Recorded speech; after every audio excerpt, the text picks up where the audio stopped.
there was another change, which was that you can pick up your poison cloud, which is the orb smoke, I suppose you could call it, from further away.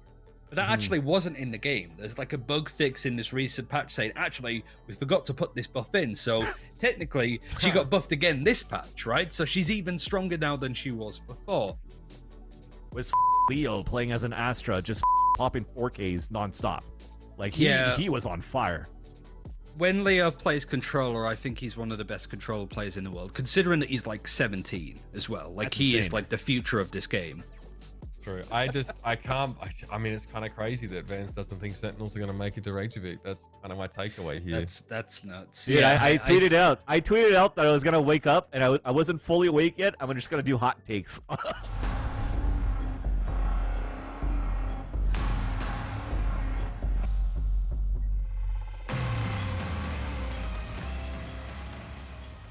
A couple of things to talk about. Talk about Breeze.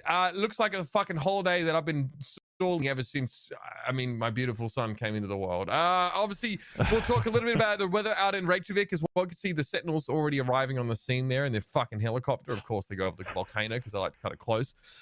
We got memes. A broader discussion maybe about some of the balance in the game, but also memes. It's actually some pretty fucking great memes. And of course, we're going to talk a little bit to fRoD, who... Jesus, what a storied play American scene. Probably one of the most recognizable North American esports people that there is. So really looking forward to benefiting from his experience. And we want to talk a little bit about what happened at T1. Finally, of course, we're going to keep looking ahead towards Masters, because what the fuck else do Valorant fans have to do? Obviously, we are still waiting to see, you know, who those teams are going to be, and obviously we're finally getting to the end of this really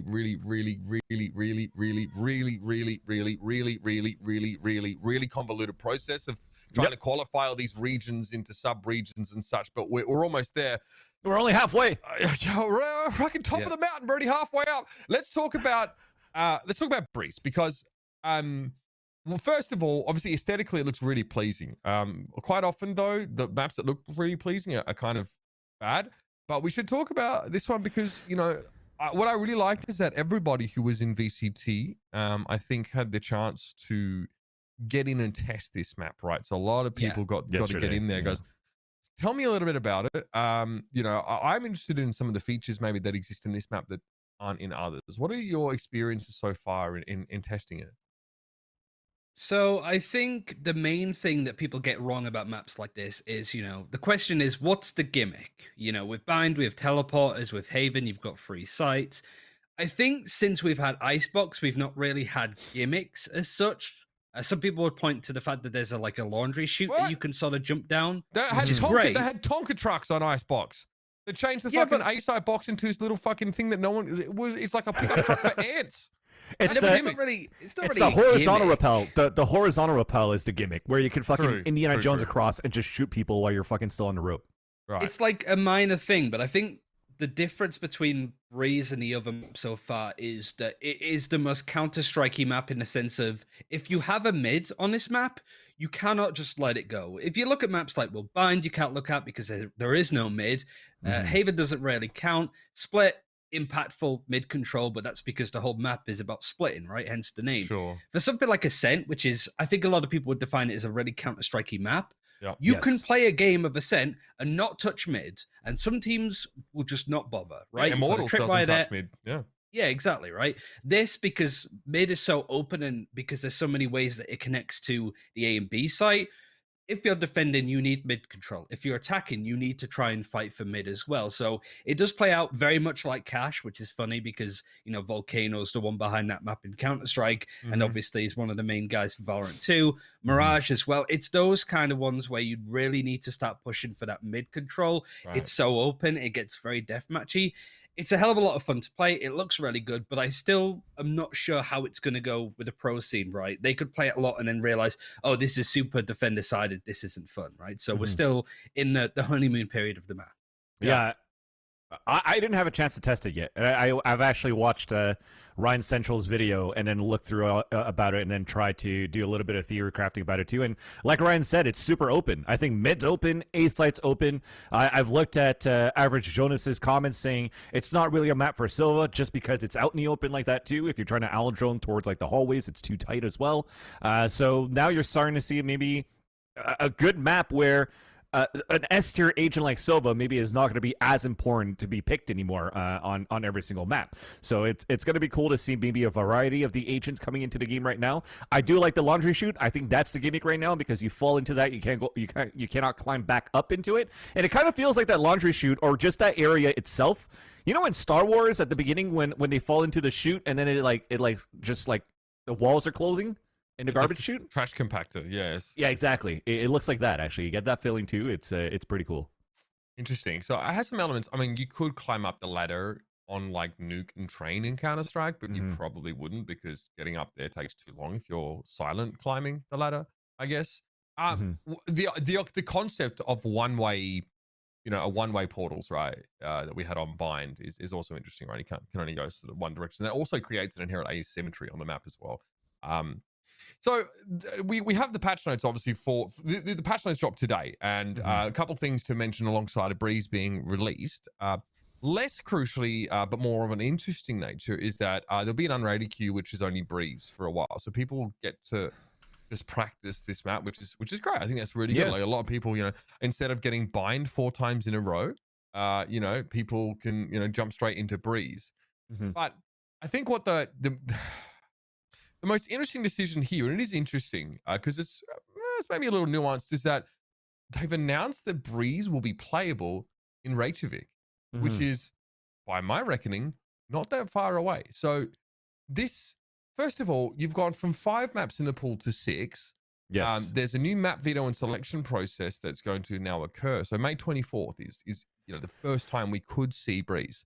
Yep. This is this is a pretty quick turnaround, right? I mean, at the same time, though, it's a month. I know. A month. Yeah, exactly. It's a month minus a couple of days, and at the same time, there's been some pros that have had opinions about. Okay, it's maybe cool, but if I was a player, maybe not that cool about it. But if you're thinking about it, for Icebox, it came out like what? 2-3 a month before First Strike as well, because they wanted to have 5 maps into the veto process. Okay, so that's fair. You feel like they rushed it in, right? So they can have 5 maps. Yes. Now you look back at it, it's like, okay, they didn't necessarily need to rush it in. They could hold it until later if they have 7 maps.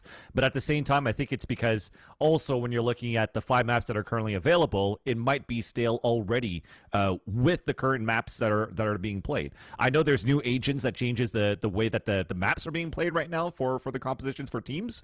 But I think just something fresh, something that's going to be like, hey, it's going to be our ace in the sleeve pick that's going to be able to upset some teams like Immortals tried to do, I think, versus Envy, that it didn't work out, right, when they picked Icebox on First Strike.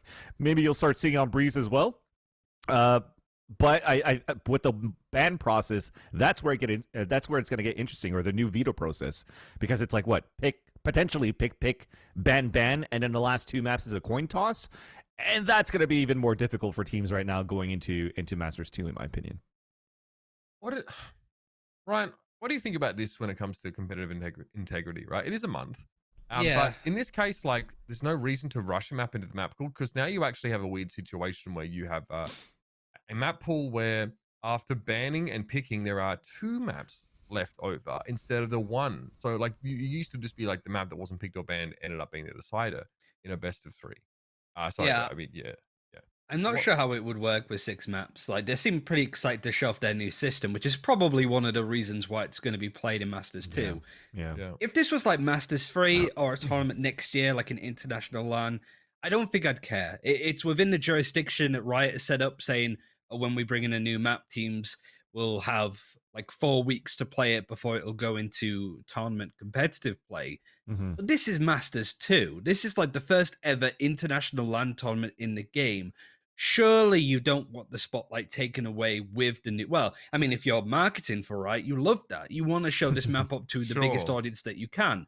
I understand that. The whole thing makes sense, but part of me is just like, this is like historic, and no other games had this kind of thing before, where we've had such a prolonged international LAN because of obviously COVID, the pandemic, right? So I feel like we've waited this long. We have 5 maps that teams have had 6 months to practice. They've got their heads around Astra for the most part, which was even 2 months ago, which to me is crazy. Like, where has that time gone? I just feel like let the teams go into this on a fairly level playing field when it comes to the maps and the time that they've had to practice certain things. It's the reason why there's no agent balance changes in this recent patch, because the devs don't want to go into Masters 2 in a volatile state of the meta. But that's what you're doing by throwing a new map in. I would have preferred it without. I understand why they've done it. And if this was like Masters 3 or an event in the future, it wouldn't bother me. But this being the first international event where you want to see North America, Europe, Korea all play together, you don't want it to be who can get their heads around Breeze and use it to exploit the games that they're playing, more so than who are just the better teams on the 5 maps currently in the game that have been there for that long. It means what are you trying to evaluate here at Masters? Are you trying to evaluate the teams that are the most adaptable, or the teams that are most solid in terms of, you know, practicing what they know, those 5 maps? Because your criteria for assessment, you know, because obviously your assessment is playing these teams against each other. Your criteria for assessment actually changes somewhat now that you have that expectation of these teams sort of building this map into their pool. What do you think, Vance?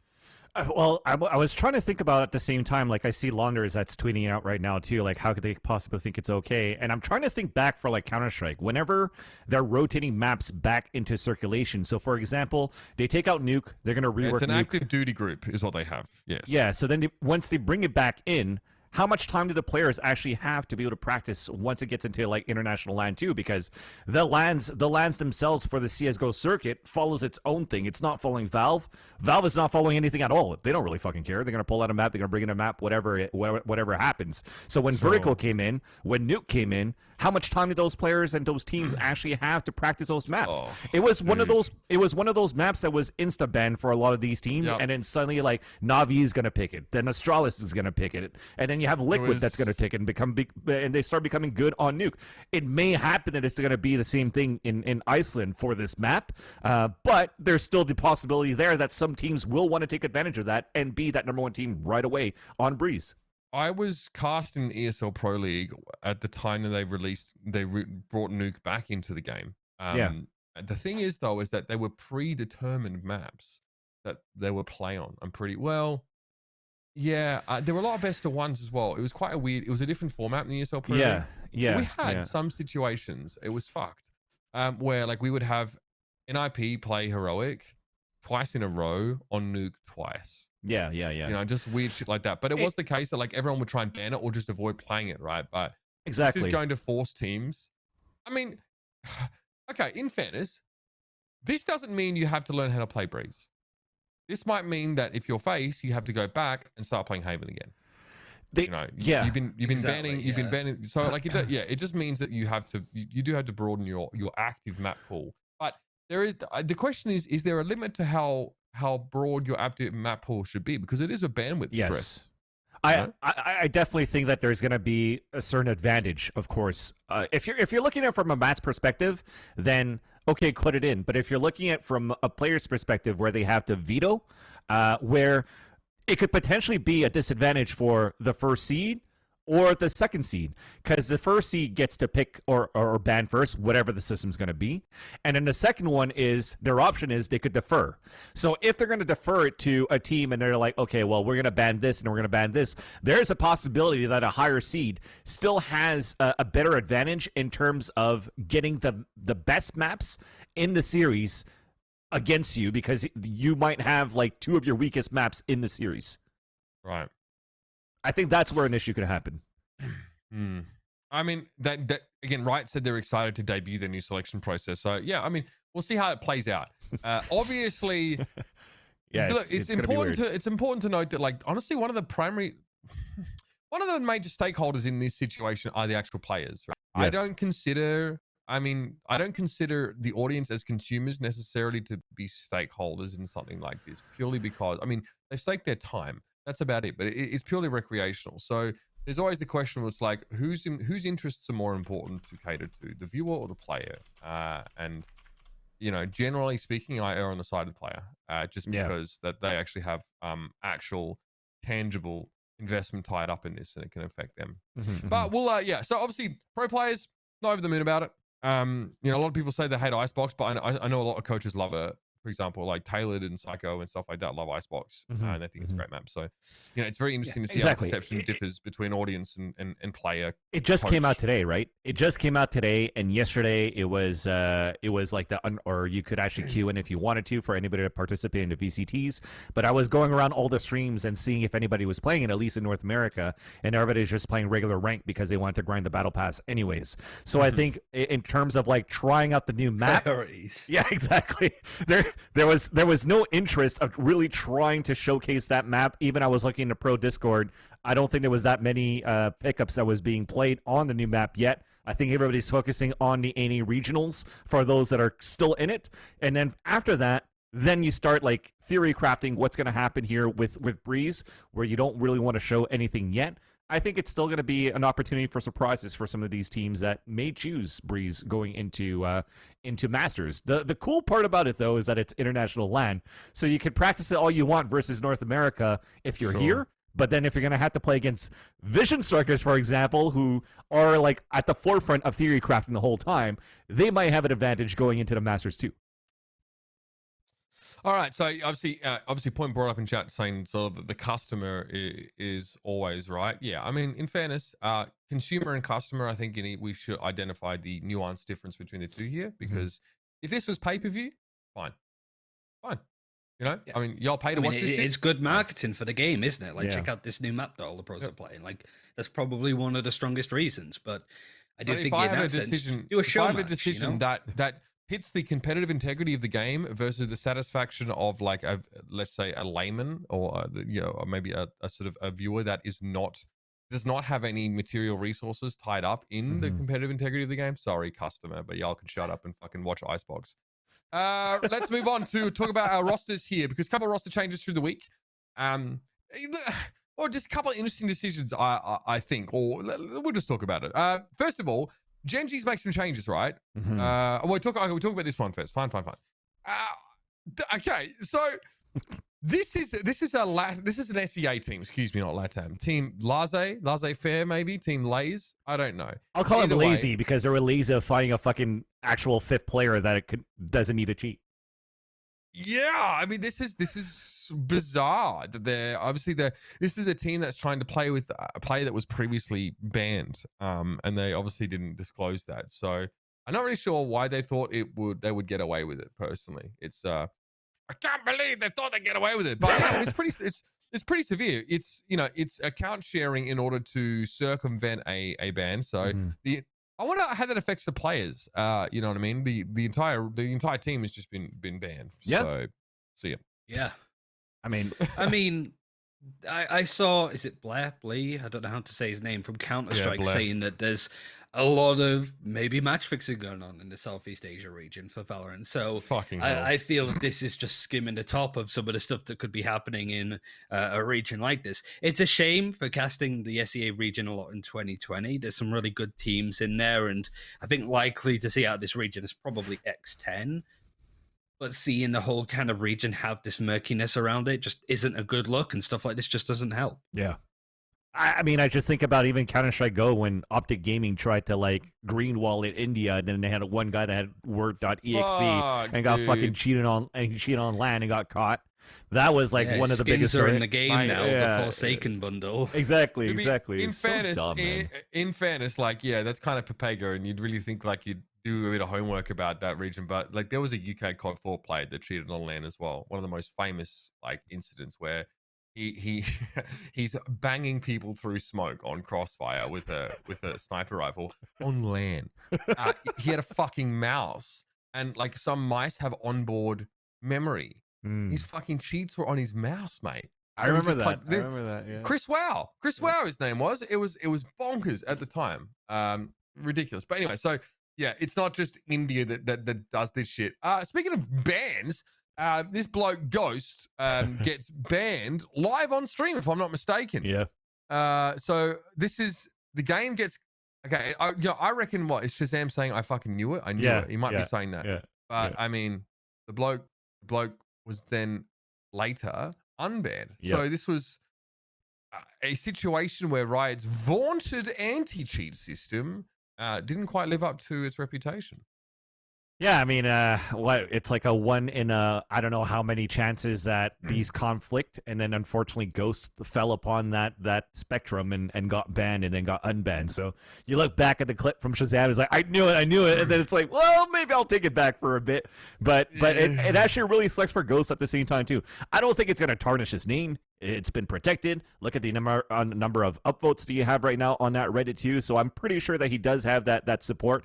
Didn't he like try out for like Equinox or something? Sorry. Yeah, exactly. I was gonna say that. Yeah. Like the player that was so good at Valorant that even Riot thought he was hacking when he wasn't. Like that's an acclamation that only you can get from something like this. Yeah. Personal marketing, right? I'm kind of I don't think you mind too much. That kind of notoriety. That's also I think like what it was for Critical as well.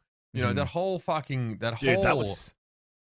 stupid thing that went down. Was it in the Knights thing? It was fucking like it was the Knights thing. I'm pretty sure it was the Knights. It was versus the like fucking biggest Papega and just like it was against Time In, if I'm not mistaken, too. And then like the VOD, it was like a 5-second VOD, dude. It's a 5-second fucking VOD. And the guy's just checking his angle, looking at fucking Market into Pizza. And unfortunately, through the X-rays, somebody was on fucking catwalk. I mean, he did his weird jiggle for sure. I've seen it. I mean, Flusher did so this. dumb. People thought Flusher cheated for his entire career. Like people thought Stewie TK cheated. People still everybody do. fucking There cheats. are people that still think Flusher cheated. Yeah. I know. And it was because of some demo where he like flicked to someone or something like that. I mean, Jesus Christ. I mean, that's where the whole mouse conversation came back on too. It was like a mouse excel or something like that. Yeah. He lifts his mouse. All right, so let's. Yeah, I mean, ironically, he got notoriety from using the CZ, which is not like a long range, like aim oriented weapon. He just stick it up someone's fucking clack hole and fire it bloody in a corner. Let's talk about Gen G's changes, right? Because this roster, I mean, okay, this is a tough roster for me to put my finger on, so to speak, because they recently make quite a surprising change. Player one departing that roster and then sort of moving on was one thing, but now Huynh actually. Yeah, okay, so this is the very standard spiel that you give when you get benched. Correct. So it's warranted, Van Silly. Like, from my understanding, I thought Huynh was still an impactful player. I thought that, you know, the eye test made me feel like he was still doing his job, so to speak. But am I wrong there? Has he sort of reached his expiration date on that team? I don't think he's reached his expiration date. It's just, you're right that he does his job when unfortunately he's on, right? So there's that lack of consistency in his results, which kind of sucks to see that he's gonna have to depart, because when he's on, he's fucking on, and Gen G is like unstoppable. But then when you have these moments where he's trying to get these shots and he's trying to get the angles, he's trying to play aggressively, kind of like Wardell pretty much at that point. Like sometimes Wardell is gonna push up and he's gonna have those days where he pays off and he's hitting his shots and TSM looks fucking good. And I think Huynn's at the same spot. And now is it going to be the conversation of, do we really need like a fifth player that's just going to anchor a jet the whole time as well for Gen G? Maybe they're looking at different options at that point for that too. But I wouldn't be surprised if Huynh joins another team right now. I think he still has a lot of potential. He hasn't reached his ceiling. Of course, you have to look at the consistency that comes with it too, with it too, though. Yeah, I'm seeing it's a shame to see him depart, but I mean, it's not the only sort of changes that have been rumored this week. Ryan, here's one for you. Obviously, shout out to Doom Bros in the chat. What's up? So we go big EU massive turning up. Love to see it. Hell yeah. G2 have been linked with some kind of sizable changes. So I'll give you the brief read here. Apparently, G2 Esports is looking to mix their roster up and only keeping Mixwell and Pitt on this team. So that means Artist, Patstech, Zeke all could be piecing the fuck out. Yeah, I mean, from my personal opinion on that, I think they'd be keeping the wrong players, to be fair. But it does go to show that, like, you look at stuff like Fnatic and even Liquid to a lesser extent, how one change can do so much for a lineup. They're looking to maybe pick up Nuki and Avova from Team Heretics. I love also, they do not want to sell. So it could be interesting. Can you imagine two Spanish orgs First of all, yeah, two Spanish orgs negotiating. Secondly, when heretics don't want to sell, like what's going to happen? Oslock's going to have to walk in with a checkbook, right? Yeah, I think depending on how heretics do at the moment, they might just want to leave, right? They might be sort of chasing for the better position, which is funny if they go to G2 of all places, because Christ, Right. like it's also like you're looking at it from the perspective as well is of you have to be very careful with how you approach roster changes. If you're Team Heretics, you've got circuit points on the board. If you change up your roster too much, you just lose them. G2, they don't have any. They can go balls to the wall with their roster changes. But I do feel like you saw the positives more than the negatives with Aussie standing in for Zeke. I think dropping Zeke makes a lot of sense. He was not the player that they should have got, considering that they needed more of an IGL, somebody that was a bit more of a support player, and that let players like Patitek go off and play duelist a bit more. So I do feel a drop in Patitek, dropping Ardis, and dropping Zeke. Lesser extent Zeke, but I think Ardis and Patitek are like world class, but I think that it's been very difficult to utilize them properly, right? The G2 question is such a it feels like multifaceted, and with everything with Sentinels and how good they are after they lose, how they sort of come back and perform well after that by going through the lower bracket and all that stuff. It's the opposite for G2. Everything's easy when you're winning, but as soon as they started to lose, they had to fix 6 months of issues that this team has had. And they've not really been able to. Every time we've seen G2 play, they've kind of thrown shit at the wall to see what sticks, right? With different compositions, different styles of play. And it always looks okay, but then it reaches a point it loses, and then they start again with something fresh in the next challenges. It's just, I want to see some stability with this team. Sounds like blowing TSM. it the hell up. Yeah, exactly. It's the same thing that's happening with TSM. What do you think about the coaching on this G2 roster? Who's it? Neil Zinho? Is he the coach of this team? Yeah, I mean, you kind of have to look at him, right, to an extent and wonder what the hell is up. When Mike's was the coach, there didn't seem to be that many problems. And, you know, even with those situations, you look at the game that they lost for First Strike, there was a moment where David P kept pushing into Heretics, kept getting killed. Yeah. There was a tap pause. Mike's even talks about it in an article, basically saying, yo, let's not do that, right? Let's just not push. Let's just sit and wait and catch them off. Next round comes in, they do that, they win that round. Yeah. The round after that, David P starts pushing again and they lose the game, right? So it's kind of just like, I don't know what the hell's up with G2 even, but I quite like watching them kind of suffer through this because they were so arrogant and the top team for Europe for so long that it is kind of fun to watch them stir.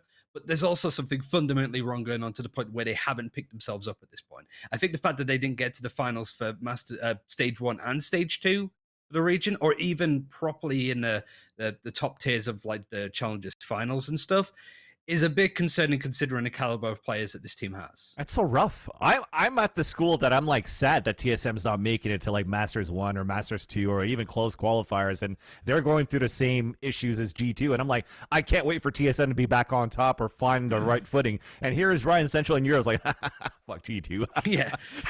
It's like, no, but it's like, but you want to see stuff like Fnatic, right? Where they kind of go, this isn't working. Fnatic's even like, all right, we have two players that aren't really having the same individual firepower and impact. So we're going to bring in 2 other people, and you immediately see results. They are looking like one of the favorites to actually qualify through EMEA, which is ridiculous considering the turnaround, right? Yeah. This could be a honeymoon phase. It could be like phase in at stage 1. But still, it's like you see an instant turnaround. I mean, you see it with G2 with Aussie. them to perform against Guild Fnatic. I mean, in this game, you expect them to potentially get a win there with how they're looking. I think Fnatic can win now. I think they're sort of, now that Fubalists are out, which was, I mean, we'll talk about that when we get there. But I just think not only have they shown momentum, but you look at the team and what it has available to them with the resources, how good they are when it comes to structure and tactics and all that jazz. That is a team that people should be scared of. I think they have the potential to surpass FPX. Maybe not right now for obvious reasons because it's still early days, but if they can keep that momentum going, then yeah, they could do some really amazing things. G2, they just need to stick to something because they came in with a qualifier, played Sky, and then the next qualifier they were playing something else, and then they were putting Patitek on Duelist, and they had Aussie in that was more the IGL and supporting, and it was like, yeah, this looks really good. I can see the potential here. It might just not be ready for this qualifier because they run into Fnatic, who could win the whole damn thing at this point. Yeah. And no, Aussie's just a stand-in. We're going to blow up the roster, do something else. It's like, come on, just commit to something. But that's unlucky too. That's unlucky too because Patitek did look good playing as a duelist, but then they had to face off. Everybody He's so good. Yeah. He's actually so good. But if you're putting yourself in the shoes of Nuki and of Ovo, would you want to sacrifice? Because you're talking about from Heretic's point of view, where like, yeah, they might sacrifice their circuit points, but then would these two players sacrifice a chance of making it to like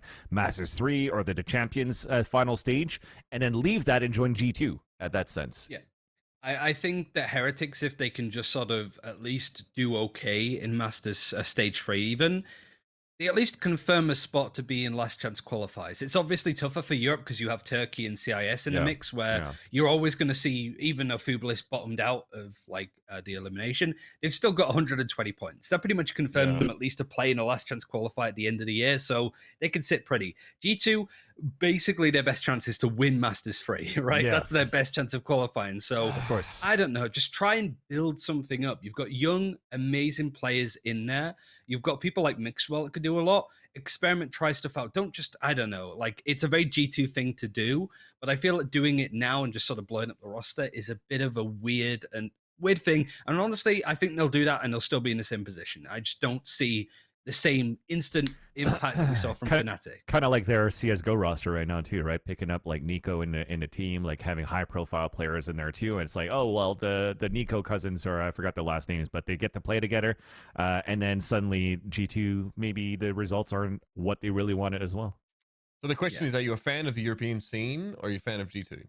Because G2 also, don't bear in mind, they're not just looking at like these Heretics players, but they're also looking at Coldamenta as well, who, I mean, presumably is a replacement for Ardis, who many people maybe felt didn't need to happen. But Coldamenta looks like he's extremely good in like a calling capacity. So, but again, the question is, do you want to see then Ascend like take a hit like that? Okay, it's no Bone Cold, it's no CNET, it's still a pretty big part of that sort of roster that you're sort of carving out. So it feels like a zero-sum game to me sometimes. Not that it matters to. I mean, as well, like they're all Spanish players, right? So maybe that's another thing too, where not so much the language barrier, but they don't want to work on a European roster. That they don't see the point on that, which is weird considering it feels that people are moving in the opposite direction with more European teams played from different countries. Yeah, so maybe that's a thing. I think Coldament is an interesting pick. It's kind of the opposite, that they're not just going, oh yeah, let's get Nuki, who's one of the best entry players in Europe. Let's get Avova, who's one of the best controller players, and secondary IGLs as well in the continent. So getting Coldamenta, who isn't the sharpest solver when it comes to fragging, Ardis is very much better. Coldamenta's IGLing is pretty strong. I know obviously Ascend are going to get a lot of flack because it was basically NBS that could be IGLing, which is, clearly the thing that's going around. But Coldament has had a big glow up recently, and it's cool to at least see that kind of player being noticed by G2, as opposed to it being, let's just, go to VLR.gg, all right, who's top fragging? All right, we'll go with that. It's just, that seems that the G2 way for so long. Is it really zero sum though, Mitch? If at some point Ocelot's gonna have to like fucking fork a lot of money out to get these players, I think, in my opinion. And then if it doesn't get the results, honestly, if he wants to fork out money, just get tens and like learn Spanish, come over here. Tens and we'll take care of you. 2 jets. Wow. Going Overwatch. Yeah. Fuck it, $2 million, just spank it out there. I don't know. He's talking about like, the only thing worse than setting a $2 million buyout for a player in a young esport like Valorant is someone fucking paying their buyout to get the player in a young scene like Valorant. I just hope it doesn't happen.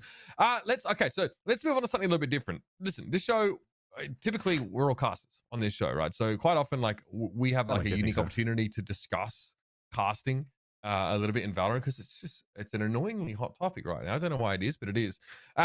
So I just want to start a conversation with the two of you, and maybe chat as well to a degree, around casting in Valorant, because Bok, obviously a friend of ours who, now I just want to make this very clear. Bok is a caster who has been on the VCTs. He is also the talent manager at Nerd Street Gamers. He decides who casts what. Just want to make that very clear. He sort of says that the hardest part about casting Valorant is, I think, the fans having certain expectations of the casters, or just sort of, lately the audience has become much more vocal with their opinions. Reddit appreciation threads, accounted by hate on socials. This caster is too hype, followed by these casters don't even care about the game. So I think that what Mark is referring to is that, like, people are kind of vocal about the quality of casting in Valorant. Obviously, even DDK and Sean Gares sort of got a little bit of hate as well. And he believes that the reason that I think the reason that people are vocal about casting is because everyone comes to Valorant from their own backgrounds. So he sort of says that people have their own sort of style. And so casters from Game A might be used to hyping, where casters from Game B are more analytical. So he is implying basically that casters are coming to Valorant and they're very much using the style that they used in previous games. So you know, he sort of says that as Valorant continues to grow, we'll continue to see new styles, new approaches. Casters bring their own personal flair to the show. We'll take all the features we like and build a unified voice and tone for Valorant. So what he's sort of saying is that eventually these different styles are going to sort of come together. It sounds like he's saying it's going to homogenize things a little bit. Sort of, you know, obviously we need to stop pretending there's one way to cast this game. You might think a certain style is the best because it's all you've ever known or experiencing. I mean, this tweet here is, you know, I want to read through this because it's quite a big threat, but he's sort of saying, you know, there is a reason why you like certain casters and don't like others is because it's what you're used to. So the crux of this, what I can see is that, you know, he is saying that people are too harsh on casters, or that like people have such a set in stone idea of what they want to see in Valorant casting that that, you know, like it's having I guess an impact in some sense on like how casters are sort of getting feedback and being treated. Have I encompassed this correctly, Vance? Like, is that really the crux of what Bok is trying to say here?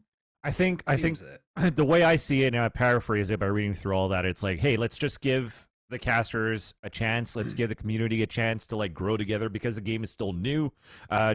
And it seems as though that maybe there's potential that nobody really knows how to cast the game yet for Valorant, right? And like maybe one style is going to go well. One style from Overwatch, for example, coming into Valorant, if you're used to Overwatch and coming into it, then there's a potential where we could pick it and nitpick a few things and then mesh it with, for example, some Rainbow Six, or mesh it with some CSGO, and then eventually becomes a Valorant thing. But I feel that personally, you could already have like your Valorant style from the get-go. I don't think I feel that if right now, if let's say you're coming from a different game but you're still too used to that game, then there's a possibility that there wasn't enough studying done into this current game to know how the flow of the game actually goes. So I think that there's still a basis in terms of how Valorant should be casted, and whatever, for example, intonation or your own personal style to bring your voice from that different game into this one could be applied into your tone and how you actually like. Let's take it for the biggest example. I think this also stems from the amount of criticism that came from, at least in my opinion, from Intero and Kix casting over the last weekend, 100%. Right?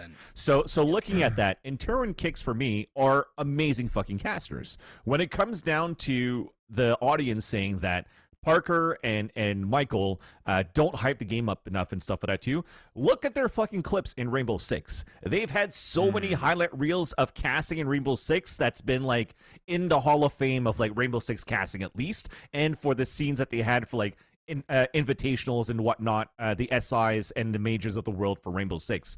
But because the game of Rainbow Six itself has like a fucking 45-second prep phase plus a 3-minute fucking round time, then they're so accustomed to like dragging on the conversation until action happens that it was caught off guard when action could potentially happen 5-10 seconds into a round in Valorant. So I think if you take it with a grain of salt and look at it objectively, I still think that if their goal was set a certain standard to say, we want to try to hit this, which I believe that they did, because I was sitting on Discord with them while they were practicing for like the last 2 days, actually, before they actually went on air, because they were watching all the VODs.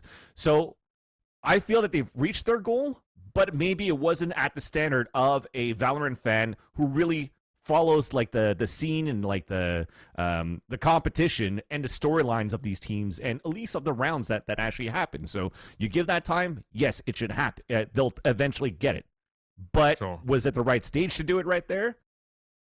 I think maybe potentially that's the thing, right? I'll let you guys talk. Their first cast comes at a pretty sort of critical point, I guess. At a high, yeah, VCT. exactly. Yeah, that's the one thing I don't really like. I get it because these are great established casters. If you see other people from Siege coming through, which seems to be a lot of people at the moment, which is interesting. Sure. Let's say somebody like Jess as well, like comes in and casts that sort of level, like.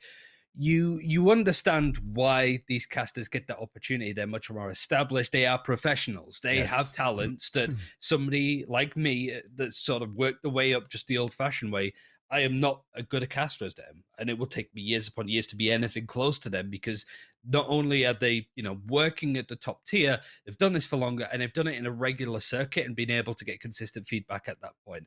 I just think that it's a bit weird to have them kind of come in and say like, it was our first cast, we made a lot of mistakes to be at that point, right? It's not that I find it because, you look at some of the other casters that are sort of, a part of that, we didn't see Simo or Bala, for example, and the assumption would be based off of that. Oh, they might be doing the Challengers finals, right? North America. So like, there's plenty of opportunities for people to throw in people like that, but it is a bit odd to have these casters come in. Their energy didn't bother me, like the mistakes that they made, not spotting that Tens was on a mad lurk and stuff. It doesn't bother me. It's just one of those ones where it's like, I'm not really a fan of just these established casters from other games just immediately sort of cutting into big games like this. It should never happen. You guys remember the first Valorant thing I casted? It was C9. That's what I was going to say. Yeah, charity event. Yeah. Why do you think I didn't do VCT before that? Well, first of all, it was at the end of last year. But I didn't want my first fucking... I wanted my Valorant debut to be like in a B stream or like a fucking... I would have done a monthly. You know what I mean? The problem is you had to pay... You had to pay me. So like, nursery games aren't paying like full rate for it or like my rate for a monthly. The budget isn't there for that.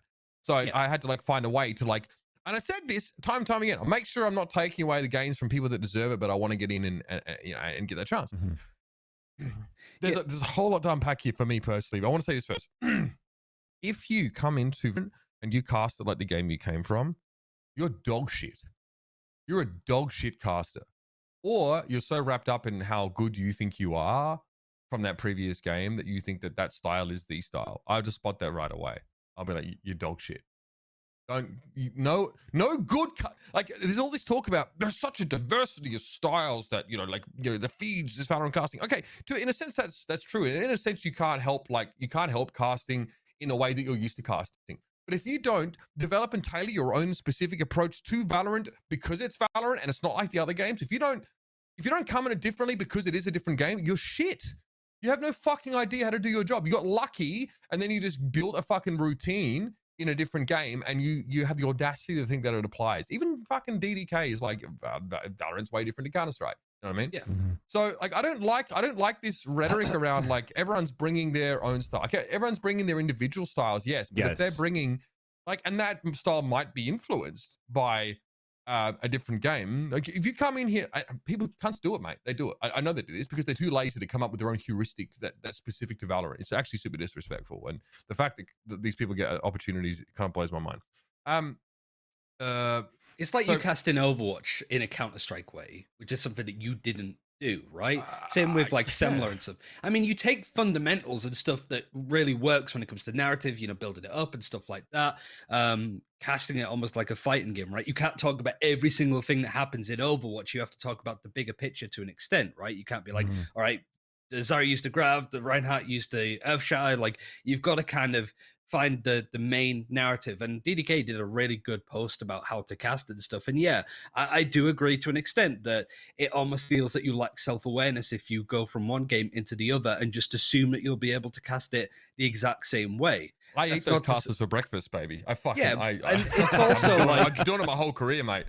I also feel like, this is my personal opinion on this, as a pretty low energy caster myself, if you're low energy and you can't sort of hit the highs when you need to, you better know what the fuck you're talking about. Otherwise, why should people listen to you? Because you're bringing the energy down, and really you want to make sure that what you're saying is important, right? And so it's finding that balance. You could sort of say anything. You could say legendary stuff, you know, like the simple "what is that that's not allowed" kind of stuff when it all comes together. But as a Yeah. color caster, especially if you're low energy and you don't really understand the game and what the teams are doing functionally, what the hell are you doing there, right? There's so Yeah. many people that are grinding their ass off that have been given opportunities.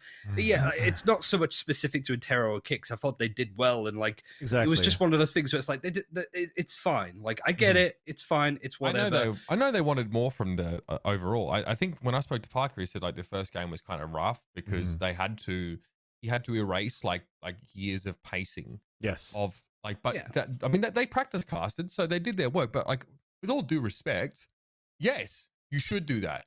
You should have different pacing. You know what I mean? You should approach it differently. I think also it's a unique challenge because I haven't cast Valorant with Matt. You know what I mean? So I think there might be some habits that are hard to break because you're casting with the same person. Like in Valorant, I cast with someone different.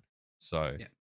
I want to move through this a little bit. I do want to give you guys some chance to talk to some of the thread because there's some responses here that I want to discuss a little bit or get your take on them. So there's a whole thread from Bok. Obviously, what he's saying is that the most challenging part about Valorant is that I think is that like the expectations of the viewers. I think that's kind of the crux of it. Here's a response here from Lex, who, for those that don't know, was casting with Doug as his color commentator. Obviously, someone with a very storied history in FPS. Did cast some Counter-Strike as well with Lauren. I remember watching them together. Felt that he had a really good mind for the game, was good at articulating that. Pretty straightforward response. Just ignore that shit, right? Like, you know, and I think that this is we're kind of on the right track here. This is why I don't know why these threads exist. I don't know why these threads exist. Because like, you know what I mean? And we don't have it here, but Bok responds to him like, oh, that doesn't bother me. I got thick skin, you know what I mean? Bok, you're in Twitch chat while you're casting, mate. Like I see you in Twitch chat. And here's the thing, I like you personally, I like you. Professionally, I disagree with the fact that you sit in fucking Twitch chat while you cast, mate. I mean, Pansy and Hypod do it as well, just to throw them under the bus. Well, in but fairness, like, a lot of people they're also doing like the more meme approach, like the meme center stuff. But I don't think casters should be in Twitch chat at all because you're usually there to fish for compliments, and then you're susceptible to negativity there as well. So don't put like I'm confused. The right hand doesn't know what the left hand is saying because he says here like this is the hardest part about casting Valorant is that people's expectations are like this. But then he's also like, well, I don't care about that. But then, you know, like, do you care? Too many of you cunts in Valorant, you fucking care too much, man. Like, if half of you just shut the fuck up on Twitter about how people react to your casting and just grew a pair and fucking did your job, this wouldn't be a problem. People wouldn't even be talking about it. It's like the more that you talk about, you know, the people are like, the more that happens, the more people talk about it. Like, it's not about you. It's just not about you at all. Like, really, if you just did your job and did it well, then like no one will give a fuck, mate. People are more interested in the players and the stories and stuff. If you do your job and tell the right stories and highlight the players and put the spotlight on the people that the spotlight's supposed to be on, this wouldn't be a problem. You self-aggrandizing fucks. Nobody cares. You are there to tell a story. You are not the protagonist. Get rid of that complex and learn how to be a fucking caster. And this is just in general. Just stop this shit. You know, Richard Lewis has obviously made multiple videos about like Valorant pros are soft, and like there were some about like the way that they reacted to casting. Imagine just ignoring that shit. You know, take some of David Dennis's advice and just sit on the park bench and watch your thoughts just race past you on the highway. But don't engage with them. Just watch them go. Fuck's sake!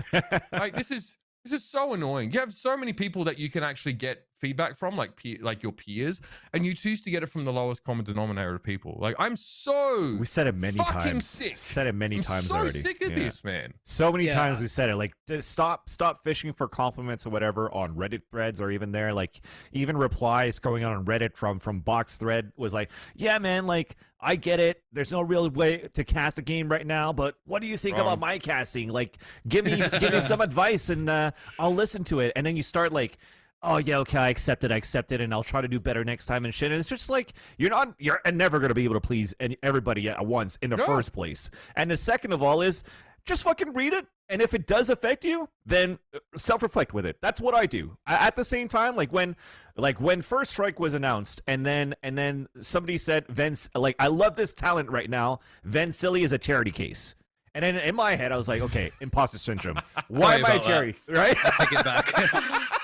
No, so then I'm like, I was really angry. What did I say? I'm perpetually angry. I'm like, why am I a charity case? What am I doing right? What am I doing wrong? And I just self-reflect. I re-listen to my broadcasts. I try to figure out where I may slip, where I might be missing some key points in my casting, and I study that, and I get better through my broadcast and listening and seeing how I could just improve from cast to cast. And if it's not from getting if it's like, oh, but there's not enough opportunities as a caster, blah, blah, blah. There's so much footage right now for you to be able to practice your casting and re-listen to yourself. And like Uber said, from who can you get your feedback from? From your peers. So do the practice. If you think you've made it or you think you've evolved from your previous broadcast, feel free to fucking message any of your peers and see if they're available to like check the VOD with you, right?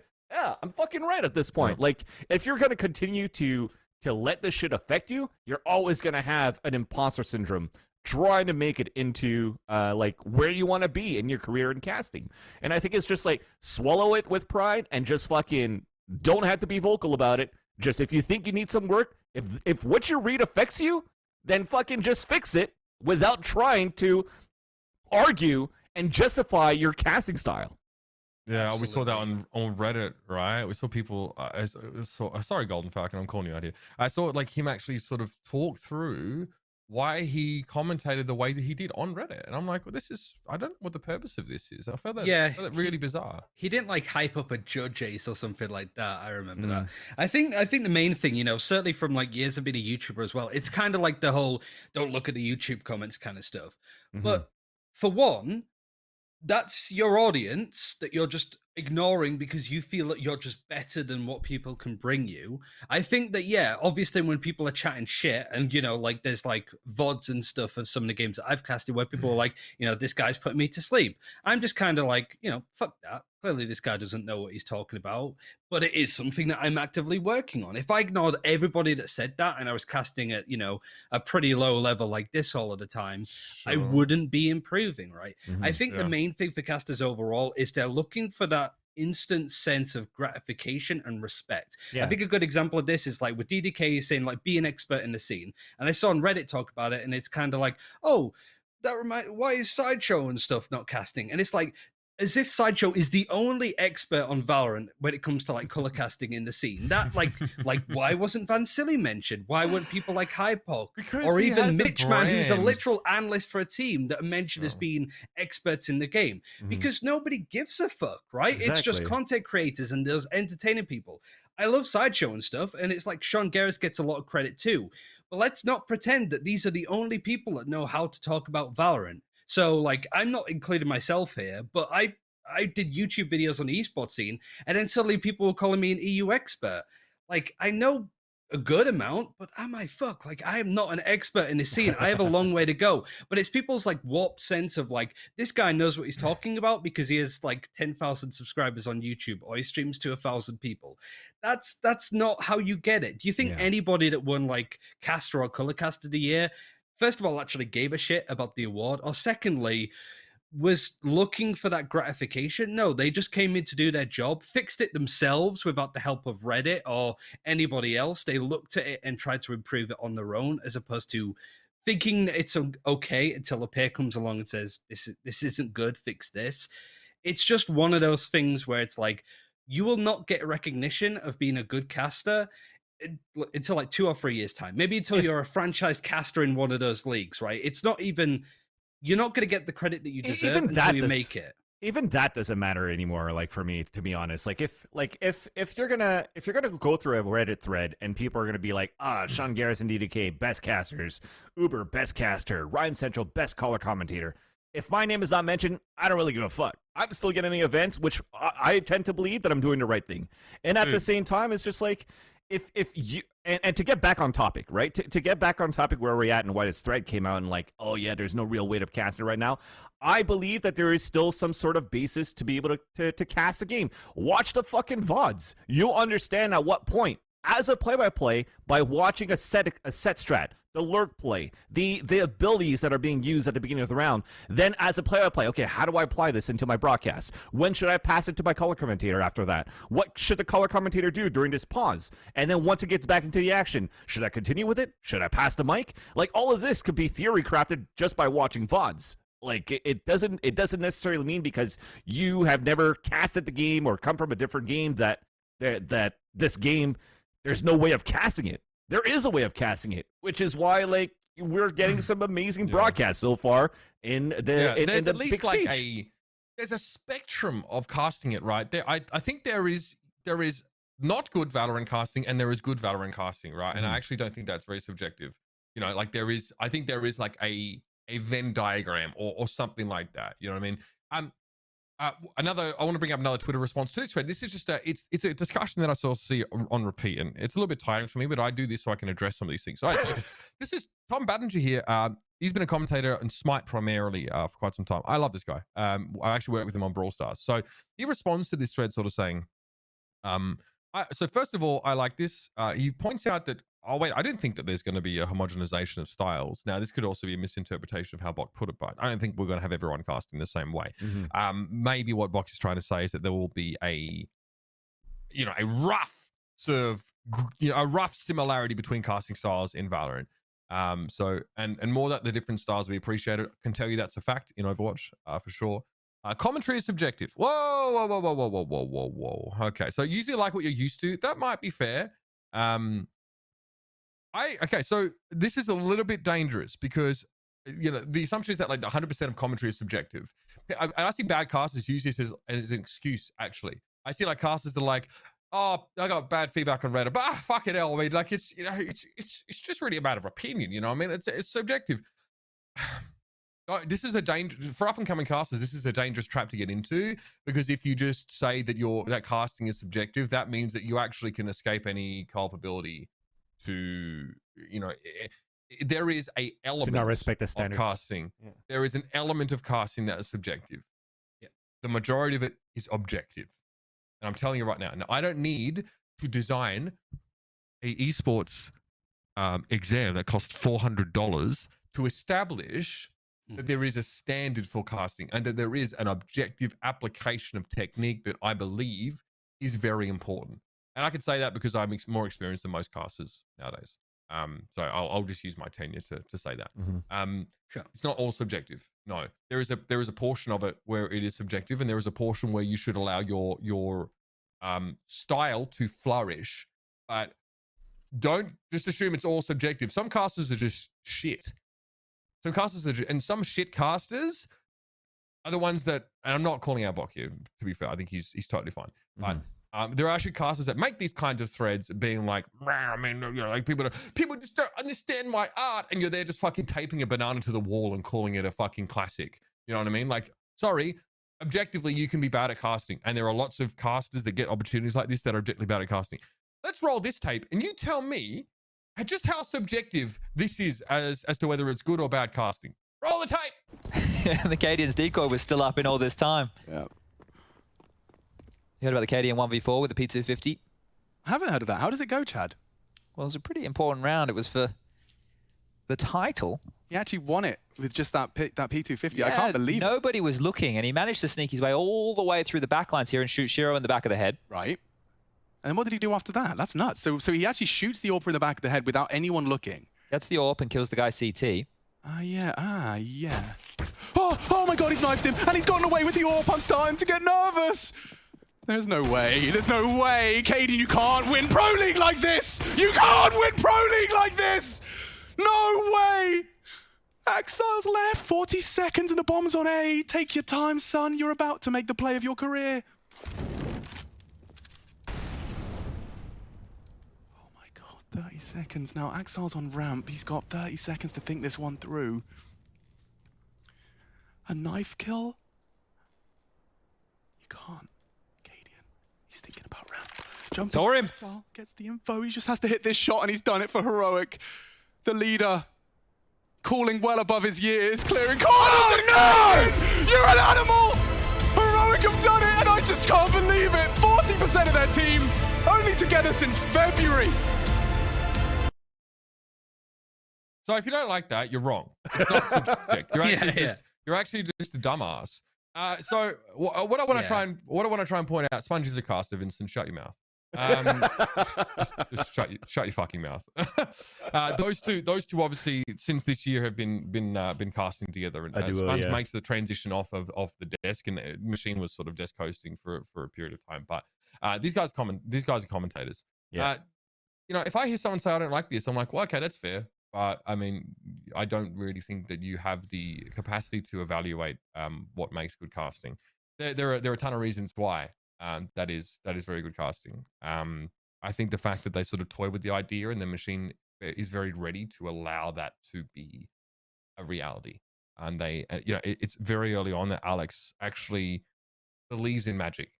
So yeah, great casting from the two of them. Obviously, it includes a lot of the sort of friendly banter, friendly camaraderie there as well. But yeah, I would say that if you don't, I'm sure someone's not going to like it, right? But I think if you can not like it, but then if you try and say that this is like good or bad casting based on your subjective opinion, I'm just gonna be like, well, okay, I don't think you actually have the knowledge to evaluate this adequately. Therefore, your opinion to me is very it's not worthwhile. It's worthless.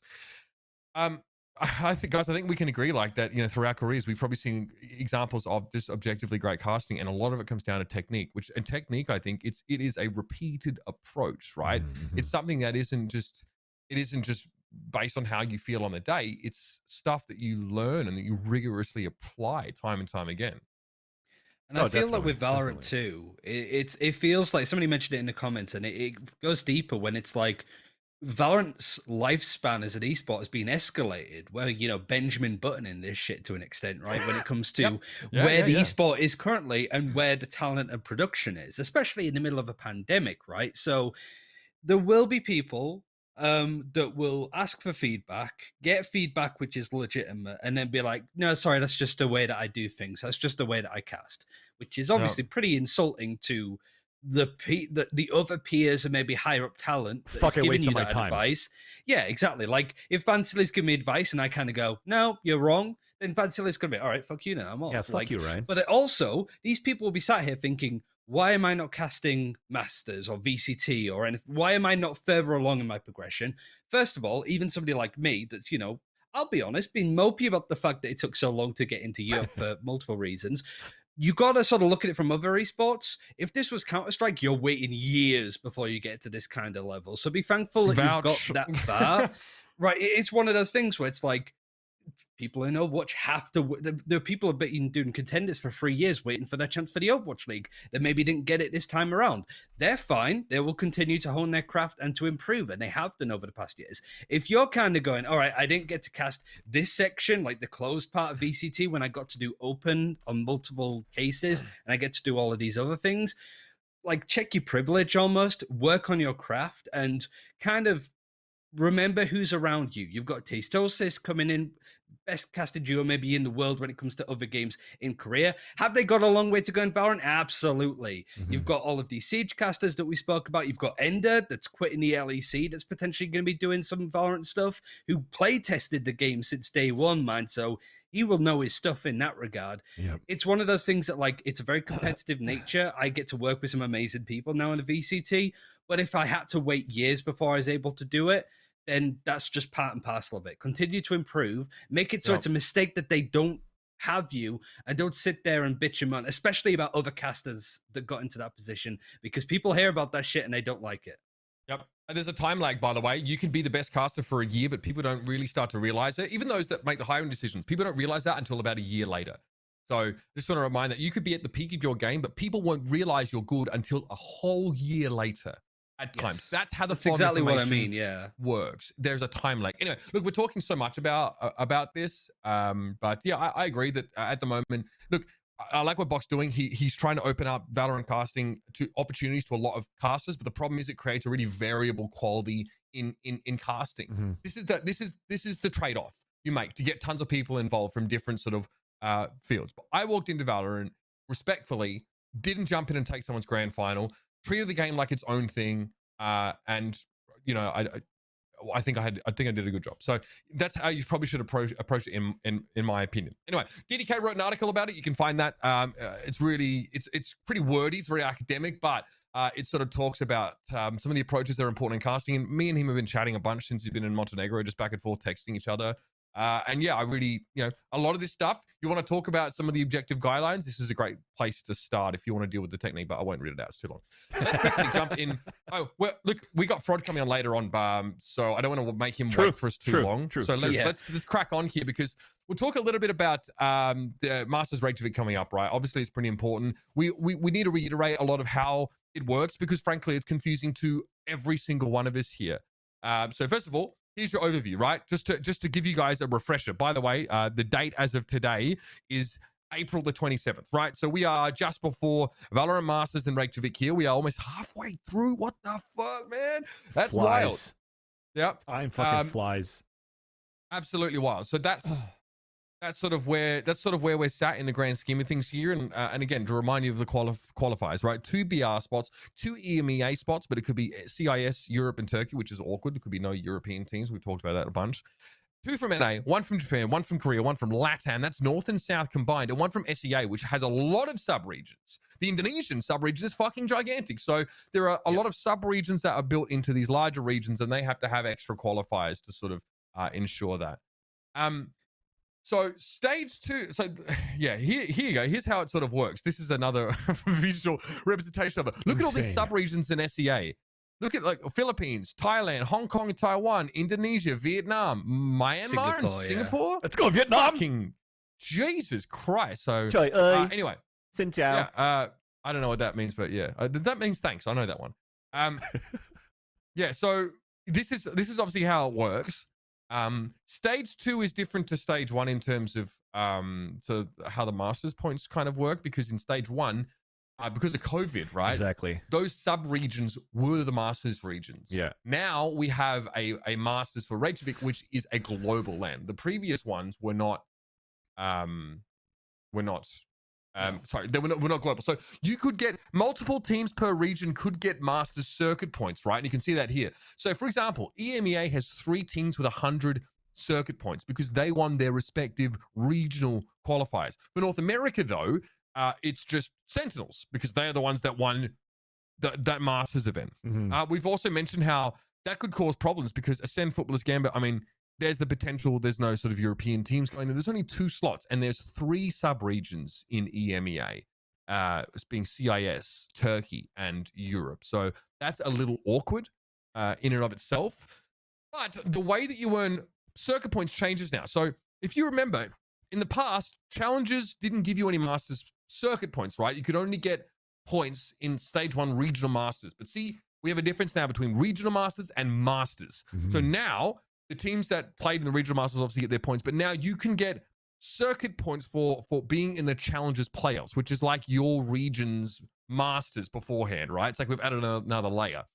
So you get first in Challengers playoffs. You don't get obviously Masters points there because you're going to get a minimum of 150 in stage 2 Masters anyway. This means that you don't have to get to Masters to earn the points, which is it's nice, especially considering how hard it is to get into Masters. But this means that, you know, like there's going to be a lot more teams that have eligibility. I mean, it's still, it's like 50 points versus like 400 points though from like Challengers to Masters. It's pretty fucking insane. It's like a huge gap. It's a huge difference. If you don't get into like it's still an issue if you don't get into Masters for sure. Yeah, I was even trying to look back at that list of like EMEA or Europe to see who is really in right now. Like how many points does Fnatic have so far? If they actually make it to Masters, how many points can they have? And then moving forward, it's like, well, fuck. Do the points really matter at this point going into the circuit of this year? Or is it just like, hey, let's just worry about winning Masters 3, which is going to be like, if you win Masters 3, you get an auto berth going into Champions, right? So maybe that could be like some goal set for a lot of these teams right now, just due to the sheer fact that because of COVID, it's been just so difficult for these teams to actually garnish points into the future because everything was regional at in the beginning, and now it's just like, whole region, I guess, at that point, it makes it even more difficult. I mean, this is going to be the esports event of the year so far, though. I mean, to be fair, our standards are kind of low because we've been fucking stuck inside. But like, God, Yep. just inject this directly into my fucking veins. You Bro. know, I'll take it urethral. That's fine. We have MSI. Ouch. So yeah, Lowell's, fuck it, dude, give it to me. However, so League of Legends is doing MSI there, and Masters Reykjavik's happening. So that's obviously hype. Now, casters won't be there, but it's going to be here at this gymnasium. Yeah, I got it. I got it. Lothar Lurdalskull. There you go. Yeah, whatever. Anyway, looks fucking awesome. I mean, to be fair, you can show me any picture of the outside, and I'd probably think it was awesome. Amazing. So casters won't be on location, right? Is that correct? That's what I'm That's hearing. correct. That's what I'm hearing. Okay. Yeah. All right. Again, look, the reasoning for this chat is because casters are a whole different kettle of fish when it comes to teams in terms of like visas and travel and stuff like that. I mean, COVID. Europe is still getting bent the fuck over to some degree in the COVID sense as well, Mhm. where maybe like, you know, I think like up to 48% of people in the US now have had their first shot or second shot or whatever it is. So, Bro, only casters won't be on 2% of location. Canada got fucking vaccinated so far, man. I mean, you guys probably Wow. won't know. You guys probably, yeah, that's what the fuck, man. You guys Yes. are way too chill, dude. Too nice. Americans, please go first. Please take on the Yeah. vaccines. So okay, so that's how that's going down. May 24th, obviously, it's going to be super sick. Your castles won't be there, but you won't notice it. I think you'll probably see, you know, it'll feel the same to you. The casters, yeah. I mean, that it sucks It's having to do a literally LAN the same event as it like has with- been. Yeah. Yeah. So Vans, you though have us hot off the presses an update from Iceland. Obviously, the weather and some of the weather conditions happening near Reykjavik. So fill us in. Right now, just volcanoes in Iceland. So right now, this volcano right here is active, actually, and people want to go see it. It's apparently only 40 kilometers away of where the gamers are going to be playing. And this 40 kilometers? Yeah, 40 kilometers. And you might think it's going to be fucking warm, but no. In May, it's only 10 degrees Celsius. 10 degrees Celsius, I don't know what that is in Fahrenheit. Fuck all. 70s, 80s, I don't know. Still cold. No, This guy's no, wearing no. a It's like fucking tube right next to a 60s, fucking man. volcano. You want to know what the volcano's called? It's called, hold on. fRoD. And it's currently being active. Super cool. It's not going to be dangerous, but you know what? Maybe at some point you want to bring the heat. Step closer to that volcano. You could probably go into your bathing suit and still be okay, but then just make sure that you bring some more clothing because again, it's pretty fucking cold in May over there. Good luck, players. Isn't it Fagradasfjall? fRoD. Jesus, I swear fuck. you said the same words, honestly. So Fagradalsfjall. fRoD. Yeah. Yeah, it's said with a K for some reason. In Yeah, the the two L's in the end is a K. fRoD. Thank you. We're going to practice that after the break. That's even harder than I don't have the DHBK, accent for that, so- you know? Like, look at my eyes. All right. So yeah. Anyway, fucking volcano. Basically, the volcano doesn't really matter. It's not going to be. There's gonna be just lava! funny. Yeah. It's interesting, but yeah, I think y'all are gonna be fine. I mean, to be honest, it should be like that episode of Black Clover. They should fucking send the NA teams to the volcano to train under those magic conditions, just like fucking Meriliona did from the fucking Crimson Lion Kings, and fucking get him into shape by making him run up a volcano. That'll teach him. There's your weeb reference for the day. We're going to be back after the break, ladies and gentlemen. We're going to talk with fRoD, and we've got a lot to talk about with our challenges qualification processes happening in both NA and EU. So stick around. We'll bring the gaming lens, talk a little bit about T1, and then get on to the juicy stuff about NA and EU. See you in a sec. Welcome back to Valoranting, everybody. We did plenty of that already. It's what happens when you get like a topic about casting. It'll take up half the show. Eventually, we do have to realize that it's not just about the fucking dickheads behind the microphone, but often the people behind the monitor, the mouse and keyboard, or sometimes those in coaching positions that we really want to highlight and talk about their stories. I'm stoked about our guest today, guys. Same here, I think same one here. of the most recognizable, one of the most storied individuals, probably that, you know, North American esports can boast to have. An absolute monster in early Counter-Strike days, back in the, you know, the heyday of, you know, evil geniuses and complexity. I just want to take this chance to welcome to the show the Esports North American Player of the Year for 2000 to 2010. By the way, Esports Player of the Year in 2005. fRoD, welcome to the show, mates. We're glad to finally lock you down for a little bit. Thanks for coming. Yeah, appreciate it, man. Thanks for the introduction and everything, guys. Good to be here. I mean, obviously, you yourself have been such an integral part of esports in North America for quite some time, and your capacity's really differed, right? It was obviously initially as a pro player. I think you even took a short stint in the Overwatch world, if I remember correctly. But obviously through Counter-Strike days and now in Valorant, even though sort of you've had a chance to actually play Valorant sort of at the competitive level and have looked really good as well. I think you know T1 benched Skadoodle for a period, and you got to step in there and frag out. But you these days definitely are more interested in the coaching role, and that's something that you seem to be devoting a lot of your time to, which is really admirable, because I think we need more people, you know, sort of like you, building up the next generation. You to give the viewers a quick sort of intro, in Valorant, you were heavily involved with this T1 project, right? Which sort of that came onto the scene pretty early on. And you know, fairly early on in the Valorant sort of scene, and you were straight in there, you know, sort of coaching his team. And from us, it felt like, all right, T1 has really done their due diligence, and they've got someone who's not only deeply entrenched in Valorant specifically, but really knows the ins and outs of esports in NA. I just want to know a little bit about the vision of that project to start with, right? And then I wouldn't mind it if you could tell us sort of maybe how you and that team started to sort of forge your own paths, and you sort of ended up on the outside and ultimately leaving.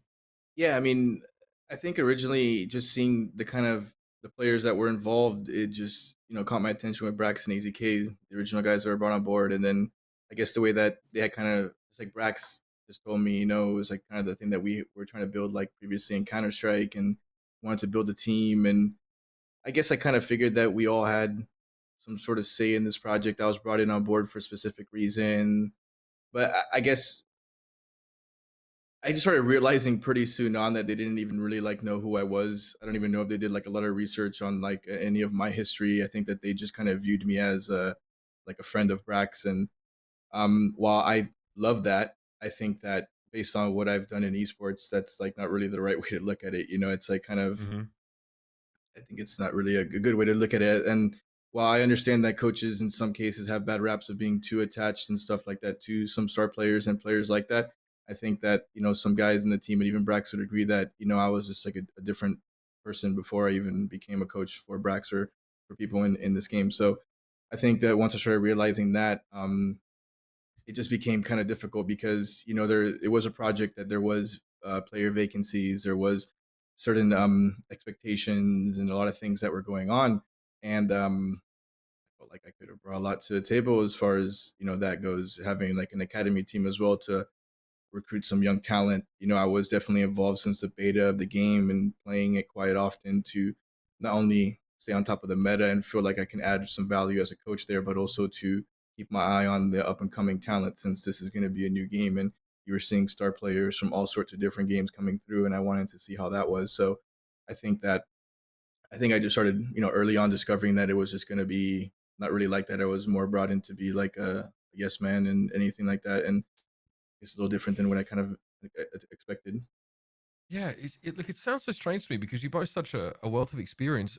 Why do you think T1 brought you on? Like, what do you think it was that was the purpose of that? Because I get the feeling that there's a disconnect between their purpose in bringing you on and what you believed your purpose was coming onto T1. Yeah, absolutely. I mean, I think like I said, it was probably more of their mindset was probably just someone that they can have taking care of the orders and just being like an executioner of what they want done, like handed down, like every decision, whether it was like practice schedule, like however many times we changed our practice schedule, like who we practice against, how many people we had in Discord watching us practice. Like it was everything was management down. So everything was brought down from management. So it was kind of like I was just like another layer of management, and that really was like you were like a manager, some middleman. Yeah. Like, do you think they really respected what it meant to be a coach?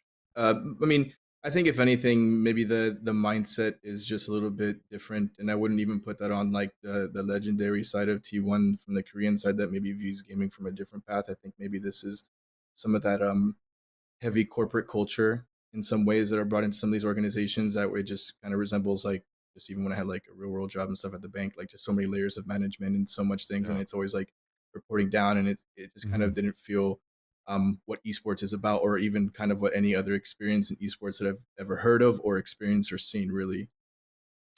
Actually, to follow up on that, Danny, because I also had a stint where I worked in the corporate world, and funny enough, it was in the tobacco industry where they started promoting like bottom up not necessarily management, but feedback, right? So getting ideas, trying to evolve the company from bottom up feedback, up and down, so that everybody grows together. So if you're coming into this role right now as a coach, or trying to look out after your players, what were you trying to bring back up to them where there was potentially like some clashes where maybe the breakoff started happening?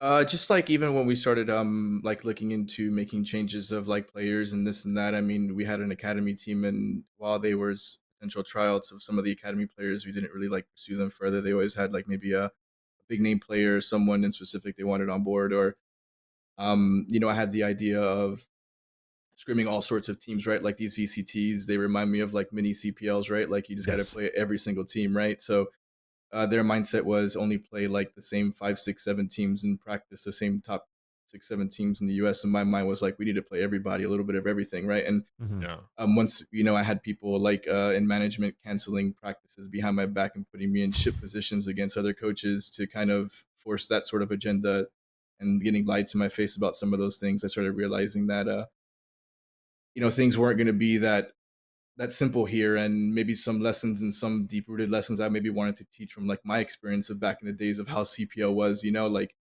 you can get upset in the very first round, like you never freaking know. And it's like I couldn't even put something like that in place of like some methodology of how I wanted practice to be approached. So it was like everything just kind of became just like you know, not like I said in esports, it seems like a lot of the players or coaches or people that are involved in growing the esports scene a little bit, and like their team, like they have like they take value in listening, like you're saying, like the bottom up, and it seemed like complete opposite in that kind of way. Yeah.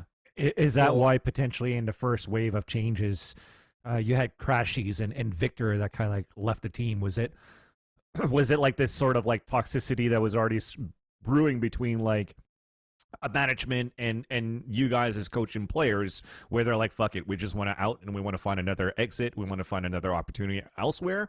Or was it just like results even and related to that? Exactly. Yeah, I know. I think that what you said is exactly accurate, because I don't think there was any bad blood between any of the players or even myself. I just think that guys like maybe Vic and Austin, they wanted certain things done and certain player changes and things like that, and it just was not going to happen. Like and certain ways to potentially please them and make things happen were just, and it wasn't whether it really didn't matter if I agreed or not. I mean, I did agree with them, but it just didn't matter. It just was better off that they just started their, you know, careers elsewhere in a sense, because they're great players and you don't want to hold those kind of guys back, especially since I kind of knew them a little bit from CS. And yeah, I mean, a lot of it was rooted in some of those things, like they wanted to, you know, bench certain players and make some certain changes, and I definitely agreed, but it just was not possible.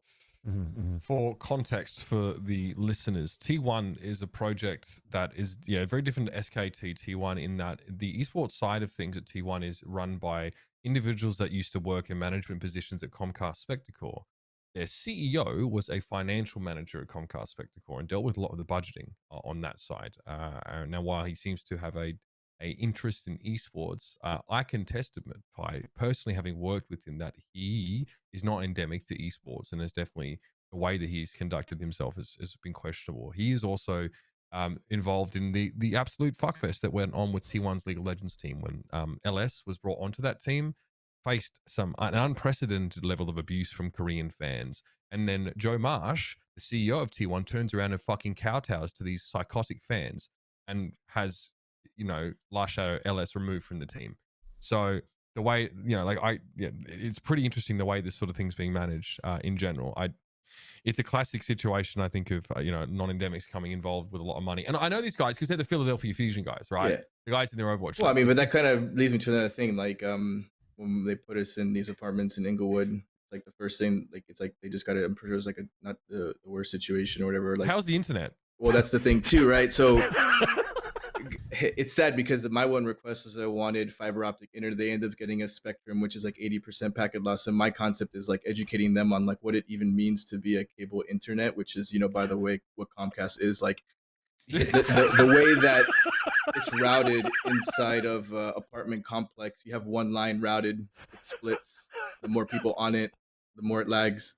We had people that were spectating our scrims and they were lagging, and it's like, did you not notice that was a fucking problem when you're like live streaming an unlisted YouTube stream? And it's like, can't even handle that. And it's like, I mean, at the end of the day, it just kind of became like such a clown fest when it came to that sort of element. And we're like, going there for months and months, and people got are moving there and whatever for the first strike qualifiers. And we're just balls deep in this sort of fiasco. And it's like, I'm just trying to win. And some of the guys, like, well, not some of the guys, all the guys, like, we just want to win. We just want to compete. Like, so it's kind of frustrating in that sense, I think it's so astounding that you qualified for first strike despite this. Exactly. Right? All this stuff you were dealing with. Well, I mean, that's kind of like the different part of it, right? Because leading up to like the first attempt that we even made it to like the closed qualifier, we didn't fail through. I think that's where I kind of had it with a lot of different things, and I kind of put my foot down. Like, I'm not going to be this guy that's just here for the show. Like, we're going to start changing the way that we approach certain things, like the way that maybe in-game leader or like management wanted some things happen was like not going to be anymore. I wanted all the people, like, we had like 2 or 3 people in our Discord channels watching our scrims all the time, like asking us questions 24/7 about like every single little detail in a scrim. And I just kind of got fed up and made a lot of changes when it came to like how we were outside of the server when it came to that, and then also how we changed some things in the game too, like composition wise. Like we took days off of Raze. We put Saya back on more like duelist friendly type agents and certain things. And with the limited practice, I feel like we did a good job, qualified for that. And then with, again, limited practice, we lost to the eventual champions, who were just a fantastic team in 100 Thieves by a few rounds. And, it's really hard dealing with a super experienced team, but I felt like we were turning a different page there. And I felt like that's where I got to showcase what I was able to do within that time frame between those qualifiers. Regardless of if that was something that they wanted me to do or not. But I just felt like that's something that had to happen. And I think the results and the guys were appreciative of that, especially since the majority of the guys wanted this to be done that way. And I guess I just took it upon myself to make it done the way I felt like it needed to be done. Were you? This is probably opinion, because from the way you explained it on Rich's show, is that like it wasn't always super clear to you and how you left the team because you got fucking ghosted. In those, I look, I don't want to laugh. It's not really funny, but Yeah, I mean, but you are responsible for getting the team into the Chinese theater right down in Hollywood, which obviously had its downsides, but more importantly, the connection was stable enough and it was an upgrade for you guys. You put your foot down. You had to stand up for the players. You were constantly being interfered with by like upper management. People just wanted to have their dick in every pie. But do you think that was the beginning of the end when you actually started doing what a coach does? Do you think that's what put you at odds with the upper management and ultimately potentially resulted in your removal? So I will say that their management were the ones that did book the theater, so that wasn't my thing. They just found the solution for us, but it was definitely. You did speak up about it, right? Like 100% from day one, all the time, in many different categories prior to, like, whether it was little things like merchandise or getting people the chairs they told them they were gonna get. Like, they probably already realized from soon on that I wasn't gonna be the guy that's just gonna put my foot down. And then once things started getting very serious and a lot of expectations and things were placed on us, it's like, well, we're in this together. Like, we're a team that includes management, coaching, and the players as well. Like, we can't just put every single little ounce on the players. And I feel like it was my job to be like a good middleman between the players, and a good coach, I feel like, takes on a lot of those stresses and responsibilities for their players. And I think in this sort of case, like, the management and the org wasn't like putting their like everything like they could in that case. And we were like rebounding a lot, trying to scramble and get some decent situations for the boys. Mm-hmm. Sorry, Danny, just to follow up on that as well, because going into First Strike, you were saying how maybe the gelling was kind of different. Like even I noticed it, like when T1 had to play against Envy and Saya just came in, and then Sam was calling. It was just very slow, right? You kind of had like Braxton one opposite, Sion one opposite, and then the 3 guys working towards mid with 10 seconds left on split, planning every time. Kind of see that today right now too, but it's at least different where they have better map control versus FaZe. But that said, when things didn't start working out too well, and you're like, okay, well, I'm going to put my foot down and start IGLing. What I do like and admire from the roster from you guys is that despite all of these clashes, everybody has that desire to win. So you set all those differences aside. You guys came into First Strike and put a fucking one hell of a performance versus 100 Thieves. But that said, you literally just said before, it's like, hey, we're a team. We have to get this working together, right? But after First Strike, that's where things started getting a little bit different, right? So not only you had the conversations with you, unfortunately, getting dropped from T1, but also the discussions now that Brax and AZK left the roster too. So what happened? What happened exactly for like Brax and AZK themselves that forced their removal from the roster with T1? I mean, I don't necessarily know what happened to them because I think that our goal was kind of just to qualify for First Strike, and I felt like we accomplished that, and I felt like we all did whatever it took to get there, and regardless of disagreements or ways that we, because I had a really big say in the way that our strategies were before Days and towards after that, so obviously with Days, he needed his space and I gave him that. And whether we agreed or not, like we're both professional enough that we can try and make it work. And I feel like that's what we tried to do. And like I said, whether we disagree or not, I felt like we did what we could to make it work. But there was just certain things that were, we had to make some changes, and a lot of the players, like I said, agreed in making some of these changes, whether it was personnel, the way we viewed the game, certain expectations and different things, and whether I was a proponent, like one of the major like vocal guys about that or not.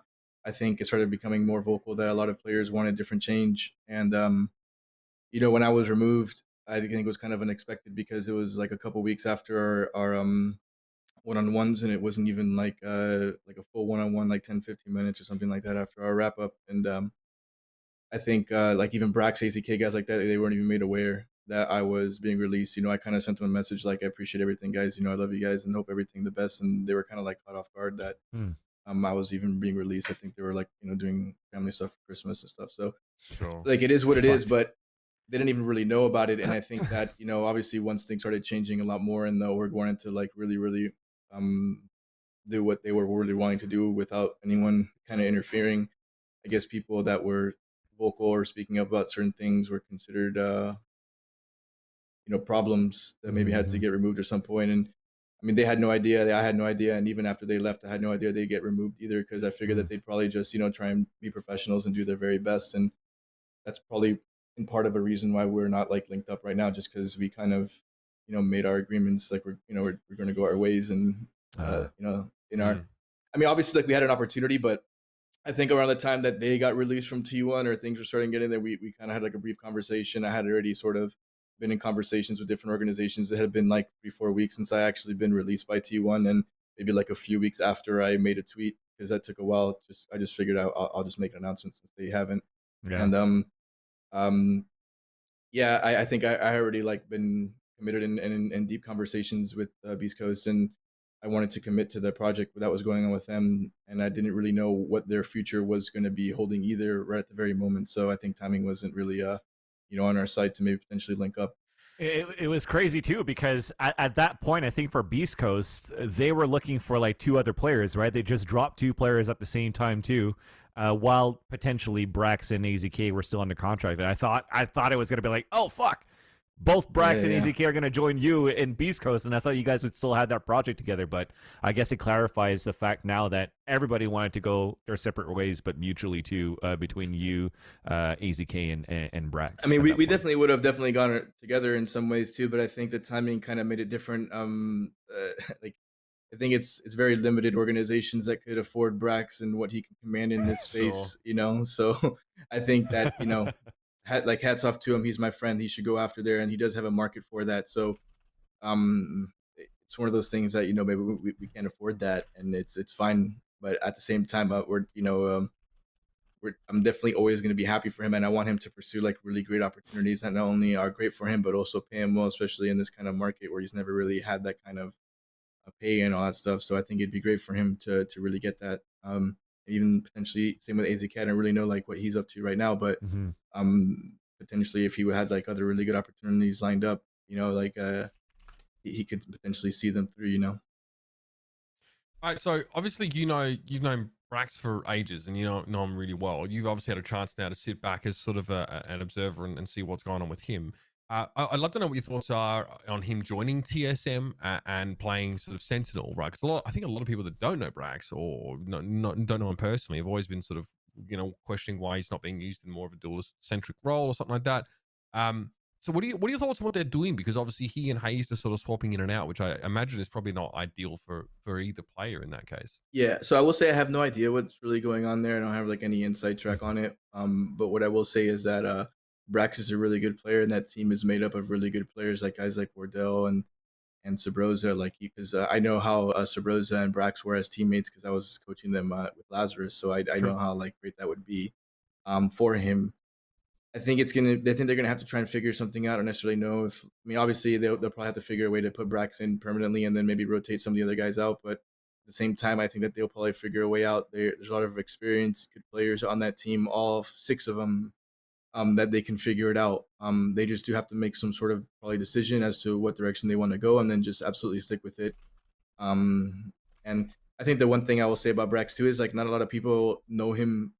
Like they take a lot of time to really know him, So I think that they'll start realizing that he does have a really good mind of the game as well. Like this guy can potentially be like an in-game leader of a team. We worked with him like that when I was in Lazarus and Counter Strike. He does have a diverse skill set where he can use all the rifles, all the op. He knows how to play all the agents pretty well and knows how to play different roles. In this game, I think actually is probably more of like be like a duelist if anything. He could do a lot of different things, So I think that the one thing that people can't do with Brax is put him in a box, So I think that would probably be like my biggest recommendation for anyone, especially TSM, because that's what I did not want to do in T1, put anyone in a box. So I think as long as they don't put him in a box or any other players in a box, I think that they'd be doing a good job. Awesome. Actually, let's transition that then. The mentality that you have and the vision that you had for your players with T1.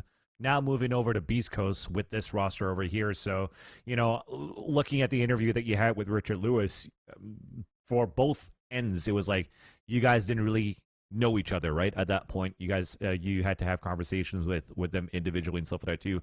How do you find like the potential right now of this roster for Beastcoast and like Kohler and Tig and all them? Yeah, I mean, take a step down from the team. Unfortunately, I think that maybe we just didn't view he and the team maybe didn't agree with like how the way the game was going to be played or like how we wanted to approach the game. But it's fine. Like it's unfortunate. He's a very good player, but it is what it is. Yep. But we do have other guys that guys like Kohler. We've been working with Odorous, working with Superman, Jammies. Like I think that we've been doing a pretty good job. Obviously, it was disappointing to lose the Squirtle squad, but they're not some bad players or either. Like we had that game, we unfortunately messed up. We do have to adjust a lot of things, but I think overall, like where our team is being ranked, especially like on VLR and certain things, like I think that we're progressing at a good pace. Given like the amount of time I've had and trying to recruit some of these good free agents, especially to this roles that we kind of have, and I'm really excited. It is unfortunate that we kind of did a lot of this during some of these VCTs and things like that, but once we stabilize everything, which I think we're at a very good space right now, we can start doing a lot more. Like we can start playing in like having deeper runs, but we can start playing a lot more tournaments like the NSGs, District Night tournaments, things like that. Like some of these off events, especially during this downtime, that I think we really want to try and go out there and showcase more of a little bit what we can do, especially towards like some of the competition that's kind of out there, like in our range, that's competing in these events. Like we really want to just show people, and especially on stream and things like that. I think it'd be very good because we haven't had that many matches that were casted throughout like our many VCT games that we've had so far.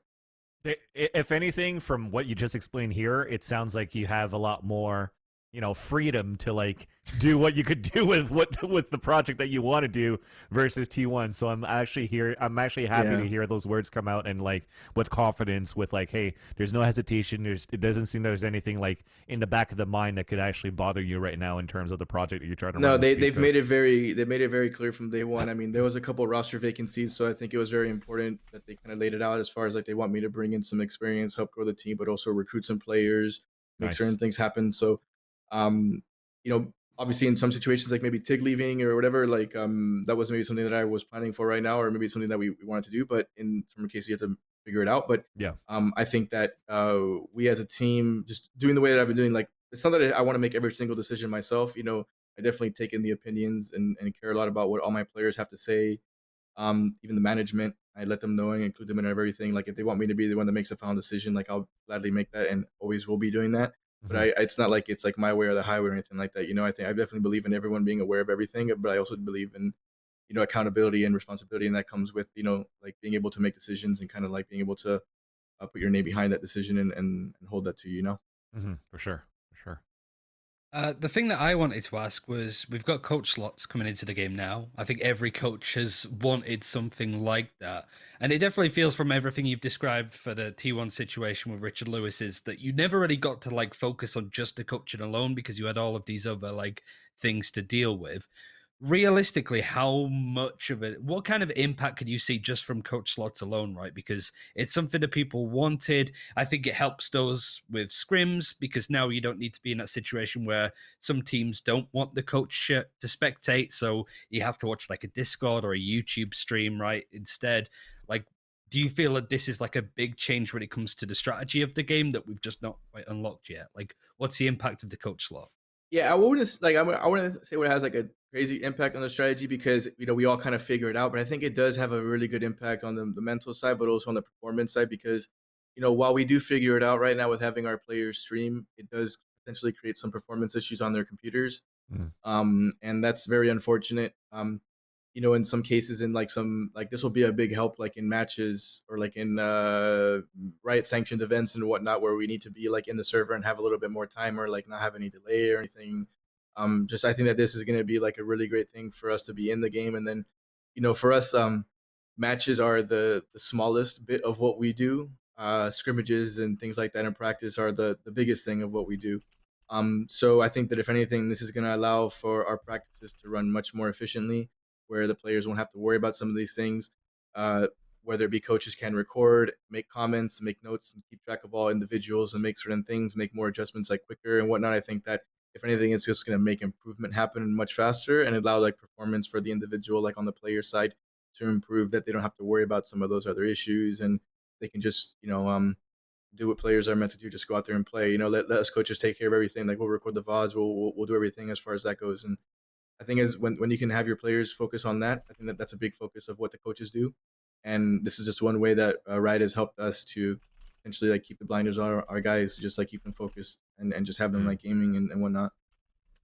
So obviously your players are head down and they've got the blinders on, but I'm quite sure you're probably, you know, looking at the broader scene and sizing up your future competition. Yeah. Obviously, Challengers Finals kicks off in 2 days. Before we wrap up, fRoD, I just want to get your thoughts on like who you think is sort of a shoe in here. Obviously, only 2 teams are going to qualify through. Yeah.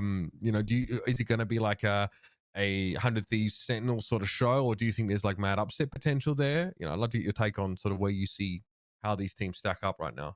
Yeah, I mean, honestly, all the teams there are really good teams. Even several teams that did not make that qualifier are very good. And so crazy. I really hope that it can just be very, very competitive. I mean, I would like to say that, you know, it's going to be maybe like one of the 100 Thieves or Sentinels guys that are going to qualify through. But I think it will be good for the scene if others can and showcase a huge talent of North America. So I'm always going to, you know, root for the underdog and want to see guys that I know, like maybe like guys like Ye on Ambox, guys like Celsius on version 1. Like I have history with those guys, so I'd like to see them do well all the time, and I'd like to see their teams do well because of that. So at the same time, I just want to see like a really, really good tournament, to be honest. And I think any one of them would be, any 2 of these guys would be great representatives for NA in that space. It's just so natural to see Danny talk about like the underdogs, because when you came in, like you were like a fucking Cal M player with a bunch of dudes joining Complexity and right. So I played like UGS, actually, Open, exactly. So you guys got picked up randomly by Jason, and then look at you guys after, like even like what 2-3 years later, right? It didn't take that long after when you guys got picked up by Complexity that you won fucking ESWC in 2005. So yeah, pretty fucking no. And some of these guys that they're qualifying now, like if you look at the team list from this finals qualifier versus maybe like First Strike or whatever, it's much different now, right? So yeah. I think I do like seeing some of the similar teams like the 100 Thieves and Sentinels, but I do like seeing other teams get in there, you know, teams like the X sets as well, and the ones I mentioned earlier, just all sorts of these teams, because NA is very competitive. So, you know, unfortunately, I really want to make us, and everyone wants to be like top 3, top 5, whatever, but man, it's just getting high. Top 10 sounds pretty good in NA right now. Maybe top 15, right? 100%. Yeah.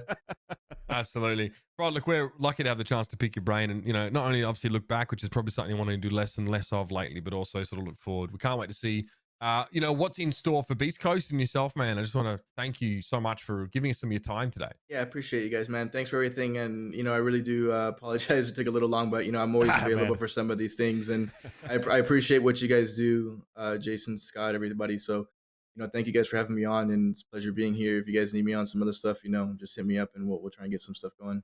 For sure. Awesome, man. Thanks so much, All Danny. the best, buddy. Love Take you, care. bro. Appreciate you guys. Later, man. Peace. Cheers, guys. And there it is, of course, North American esports legend Danny fRoD Montana. And again, we got to delve a little bit into the T1 situation. That's been fleshed out pretty heavily on the Richard Lewis show. Yep. I didn't want to rehash too much of that, but I think Exactly. also looking ahead at Beastcoast, and like you have, like, no one is more endemic to esports than this guy, right? And you've got him in a position to sort of turn some young talent and make them succeed. I mean, it was like a synonym of Danny Montner and like Fort Minor, like it's 10% power and will, like from his Frank videos coming concentrated power will. Yeah, exactly. Yeah, that was a lot of fun. We're lucky for that. All right, so let's move on very quickly. There's some memes coming out of Europe for once. I know. Check this out. Maybe unintentionally, of course. So this happens really often, right?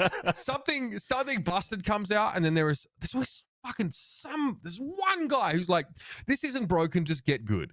Obviously Lothar says, look, if I hear one more time you can't counter Viper's post-plant situation, and he lists a few ways of dealing with it. Push the Viper, smoke her lineup position so she can't set up the lineup, molly her lineup position as above, body block the snake bite, and sage wall to bounce.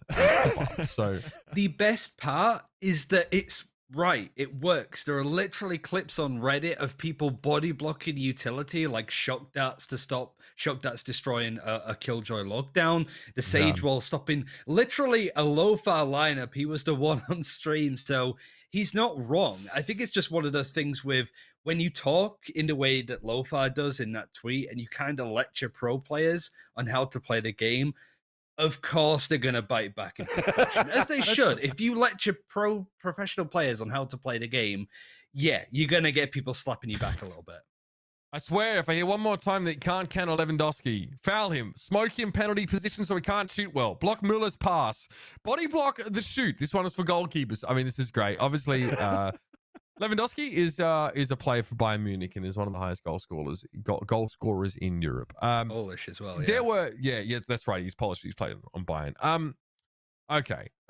Obviously, there were some like more harsh responses. I'm pretty sure like half of Liquid said the guy was high or whatever. Pretty sure that's not even legal in many parts of Europe. So I don't know if that's even a thing, but people didn't take it well.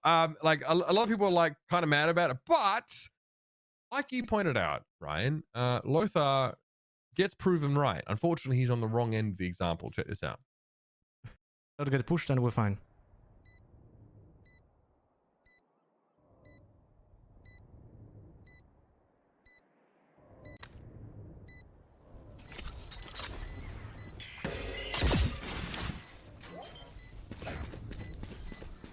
Did you pop it? Oh my. He used the wall to bounce my lineup. Guys, you can clip that shit. He used the wall to bounce my lineup. He literally used my fucking tweet. He used that against me. Yeah, I mean, I guess, look, if you want to be right, then you have to sort of fall on this kind of sword. People asking for the artist tweet. Basically, he just subtweets Lothar. He tweets, I swear if I hear one more time that you can't counter Jet, 1, kill her, duh. 2, body block her dash with your own Jet. 3, pre-smoke her smokes. 4, crouch spam so her knives missed. This one is hilarious, in brackets. And 5, sage wall to run away as above. Thank you for finding this. So... The Boaster one was the best. There you go. Like the Boaster, yeah, the Boaster one is a video. I don't know if we if we have that one, but you should yeah, this is a bit of a ratio. Boaster is fucking funny, dude. Like yeah, I have grown to fucking love that man. He is fucking hilarious. He body blocks a snake bite, if you're wondering. Yeah, but it looked like a shampoo bottle or some shit. I'm pretty sure Yinsu's off camera just warming up her pitching arm and fucking yeeting stuff. Like, how many times did she have to throw shit at his head for that to be done?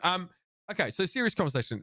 What do we think about Viper at the moment? Because a lot of people are saying that she creates these really oppressive post-plant scenarios that are really hard to counter because you have to defuse the spike, and in tandem with other agents and their abilities to prevent a sort of stall. I mean, like a defuse like Astra and stuff like that. Is she too strong? Where do we stand on this? We got NA and EU perspectives, and they're important because I'll show you why. This is Viper's win rate. I think for Challengers 2, I want to say, in NA. Thanks to Right? Spike. Thanks to the spike.gg. Let's have a look at the European one. Let's look at the EU one. So 32% win rate to 62.5% win rate here. And you can see the attacking win rate's actually fucking higher. Yeah. And that might be obviously a result of those post-plant scenarios. So first of all, she's getting much more value. This is NA again. I feel like an optometrist. Okay, this is clearer here or here. Is this better? Hold on, let me close my left eye. Yeah. Yeah, it's clear. It's clear. Anyway, so let's just make it clear that she's obviously having more success in NA right now. In EU, sorry. Guys, is she too strong? Honestly, I feel now after watching a bit of like the EMEA and watching Angel, for example, play Viper on Icebox, and then watching all other Vipers in NA play Viper right now, where it's just like, okay, well, there's maybe 2 or 3 set walls that maybe NA Vipers use right now, but I think the strategy that was utilized from FPX on that map itself, I think we'll talk about it later, but I think that it stemmed, like, it was pretty revolutionary, for, at least for me, that shows the amount of success as to why they're able to get rounds, how they're able to set up their teammates more than how NA does it, right? So I do see the viability for Viper right now for both regions. For example, is she strong? Even if it's a low win rate for NA, I still think that she's pretty strong, man. I think just keeping her alive and setting up all these fucking snake bites onto the ground with the poison cloud is so good in terms of wasting time in a retake scenario. Yeah, I feel the only thing that's inhibiting her a little bit is the fact that she's only really selected on certain maps, right? Of course. That you've got Icebox in there, you've got Bind, obviously, and she has a pretty impressive pick rate on those maps. But as you go to Split, which she used to be played on quite a lot, it's not really there. Haven, it's not really there. Ascent, depending on which team you talk about, it isn't really there. At least not in a mainstream way, I suppose. The other thing that you need to bear in mind is with the buffs recently, with the whole when you walk through the toxic screen or any form of decay, you immediately lose 50 HP. There was another change, which was that you can pick up your poison cloud, which is the orb smoke, I suppose you could call it, from further away. But that actually wasn't in the game. There's like a bug fix in this recent patch saying, actually, we forgot to put this buff in. So technically, she got buffed again this patch, right? So she's even stronger now than she was before. Yeah. And watching pro teams and sort of talking to coaches and watching coaches play like 10-man and stuff, I'm pretty sure every time there was a Viper on the lineup, right? It's one of those things where I think that most teams are now going into it assuming that Viper could be really good on Breeze. But I think now we're starting to see teams maybe consider pushing the boat out a little bit more, using our maps like Ascent, which is something that we have seen a little bit of, but not to the degree of Icebox. But like I look at the Turkey teams for the EMEA finals that were very slow with the meta. They didn't play much Astra, they didn't play much Viper. And I think that's one of the reasons why the 2 teams that have been eliminated so far were some of the strong Turkey teams, because they failed to adapt right. There is a strong chance that Masters 2 Reykjavik is going to be a very post-plant centric meta. Obviously, the stuff that Lothar said is some actual legit criticism when it comes to dealing with it. But Angel even responded to Lothar's tweet saying, yeah, the problem with these arguments is X, Y, and Z, right? And so what we're seeing, I think we could see an awful lot of in the meta. I don't mind that personally. It's nice to have Viper's time in the sun. But then you kind of get into that GOATS comp discussion. How long is it going to take for it to become stale? And how long will Riot take before they nip it in the bud, so to speak? So I'm really interested to see what Riot's going to do now that people are kind of going, uh-oh, this is maybe a bit too strong. Viper, like especially on Bind, like Viper snake bites plus a fucking Brimstone Molly is fucking annoying to play against, man. It's just, and now with the latest patch, it's also gonna have like Astra being able to like gravity well you off a diffuse. Like we haven't seen in the latest VCTs because it just came out, right, when the patch came out. So even for Iceland, or is going to be an issue to deal with on top of all of that with the snake bites and all that too. I feel like just post plant utility overall is starting to become technically like a crutch for a lot of these teams that might not be able to push back as fast for these retakes. And like I said, when it comes down to like a post plant, you basically have to push back through your defender spawn, through the post plant area to try to win your fights against your Viper, to not allow her to release those those snake bites. It's insane. Yeah, so obviously, I think, if you want to know, by the way, some of the differences between NA and EU, Angel's Twitter is a great place to go because he constantly talks about like NA and sort of like how he doesn't understand them at all. He's got some really like amazing tweets about the Phoenix Reina comps and just not having a game plan. And yeah, so you want to go over there. Angel obviously has got plenty to say because he's burnt toast. He's been in Counter-Strike for now. He just doesn't give a fuck, So decent banter. He's so curt. Like, I love the interviews that he has on like the EU broadcast because the interviewer will ask him a question, and if he doesn't understand it, he'll be like, "What did you say?" And she's like, it's just obviously comes naturally to him. But he's a great guy and obviously knows his shit about Valorant. So yeah. All right, let's move on. Let's talk about the European region then a little bit more because right now we're in Challengers playoffs. That's already started. NA fans are still waiting for their Challengers playoffs to happen, but this is obviously that crucible, the melting pot of Turkey, CIS, and Europe now going on, and obviously only 2 teams can sort of qualify, or at least, to qualify. Obviously, they're still going to have a grand final. They're still going to have playoffs, but it's GSL style. So you have 2 groups. They play round robin, and then you go into a single elimination 4-team bracket. We've already seen some of these games played now, and you may notice that Turkey having a little bit of a rough time in general. Let's start by talking about Fnatic. Because we were already in chat a little bit, sort of discuss. Oh, well, we can talk about, I guess, their game against Oxygen. They've only sort of played that one. They haven't got to the winners yet. But again, like they use a lot of the Viper. Mystic looks really fucking good on that particular pick, and Haven and Icebox both are 13-7 victories for Fnatic. Even this series, I don't know, Ryan. You probably add more too, but I think there was like the story of Durka, if not mistaken. Throughout the series as well for Fnatic, right? So, I mean, I think right now you're going to start having map callouts just based on Team America. Fuck yeah. Like Durka spot for this Jet player, man. He's nice, yeah. been Muhammad pretty Jihad, good right now for Fnatic. I think that's very like Counter-Strike, I suppose. I think they're the aspects that of course Valorant's trying to get away from, isn't it? Terrorists, a bomb, like yeah. I feel like the difference that players like Magnum and Durka have made for this team is probably surpassing any expectations that anybody had. I'm pretty sure Boast has been like, maybe not expected to go this far, but now it just feels the sky's the limit. Yeah. I do think, in fairness, though, in that game against Oxygen, they were the favorites, not only because of the momentum that they have, but Oxygen, second seed, lost 3-0 to Fubalist. Ironically, the only Turkish team still left in it at this point, which is very odd. But you kind of, again, sort of look at the things. We saw a little bit movement from what I mentioned before.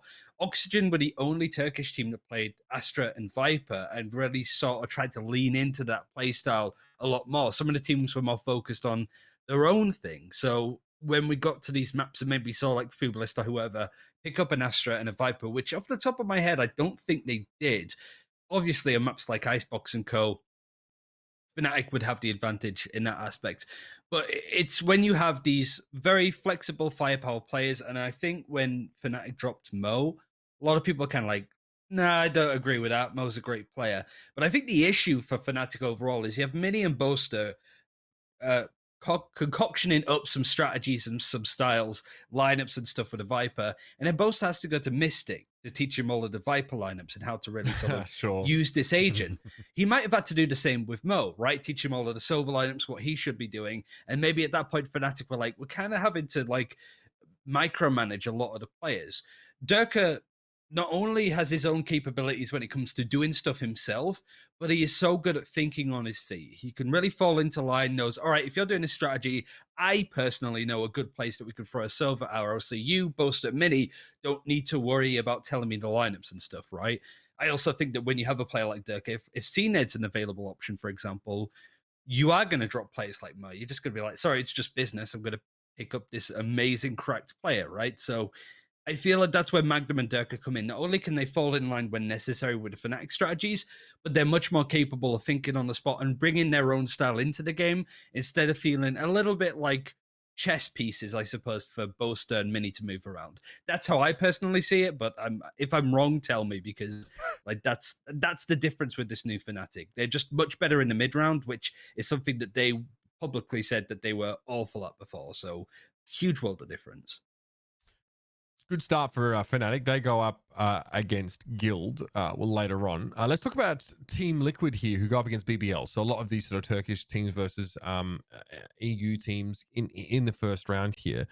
Liquid obviously has recently been on a run of form themselves, but this is, I mean, it's not really that close a series, but Liquid could get kind of boomed in the first map. So I actually only saw the first map and I was thinking, fucking, Yumpy's just getting rolled. Like, nothing's going right. Like, but Ascent and Bind, they crack back pretty comfortably here. So, you know, great minds. Let's pick this apart a little. I don't even think that it was Yampy alone that was getting clapped pretty much on Haven. I think it was just like Russ being unstoppable and landing every single shot, whether it's like a Marshall. 33 kills. Exactly. Whether it's a Marshall and operator, he was hitting 10.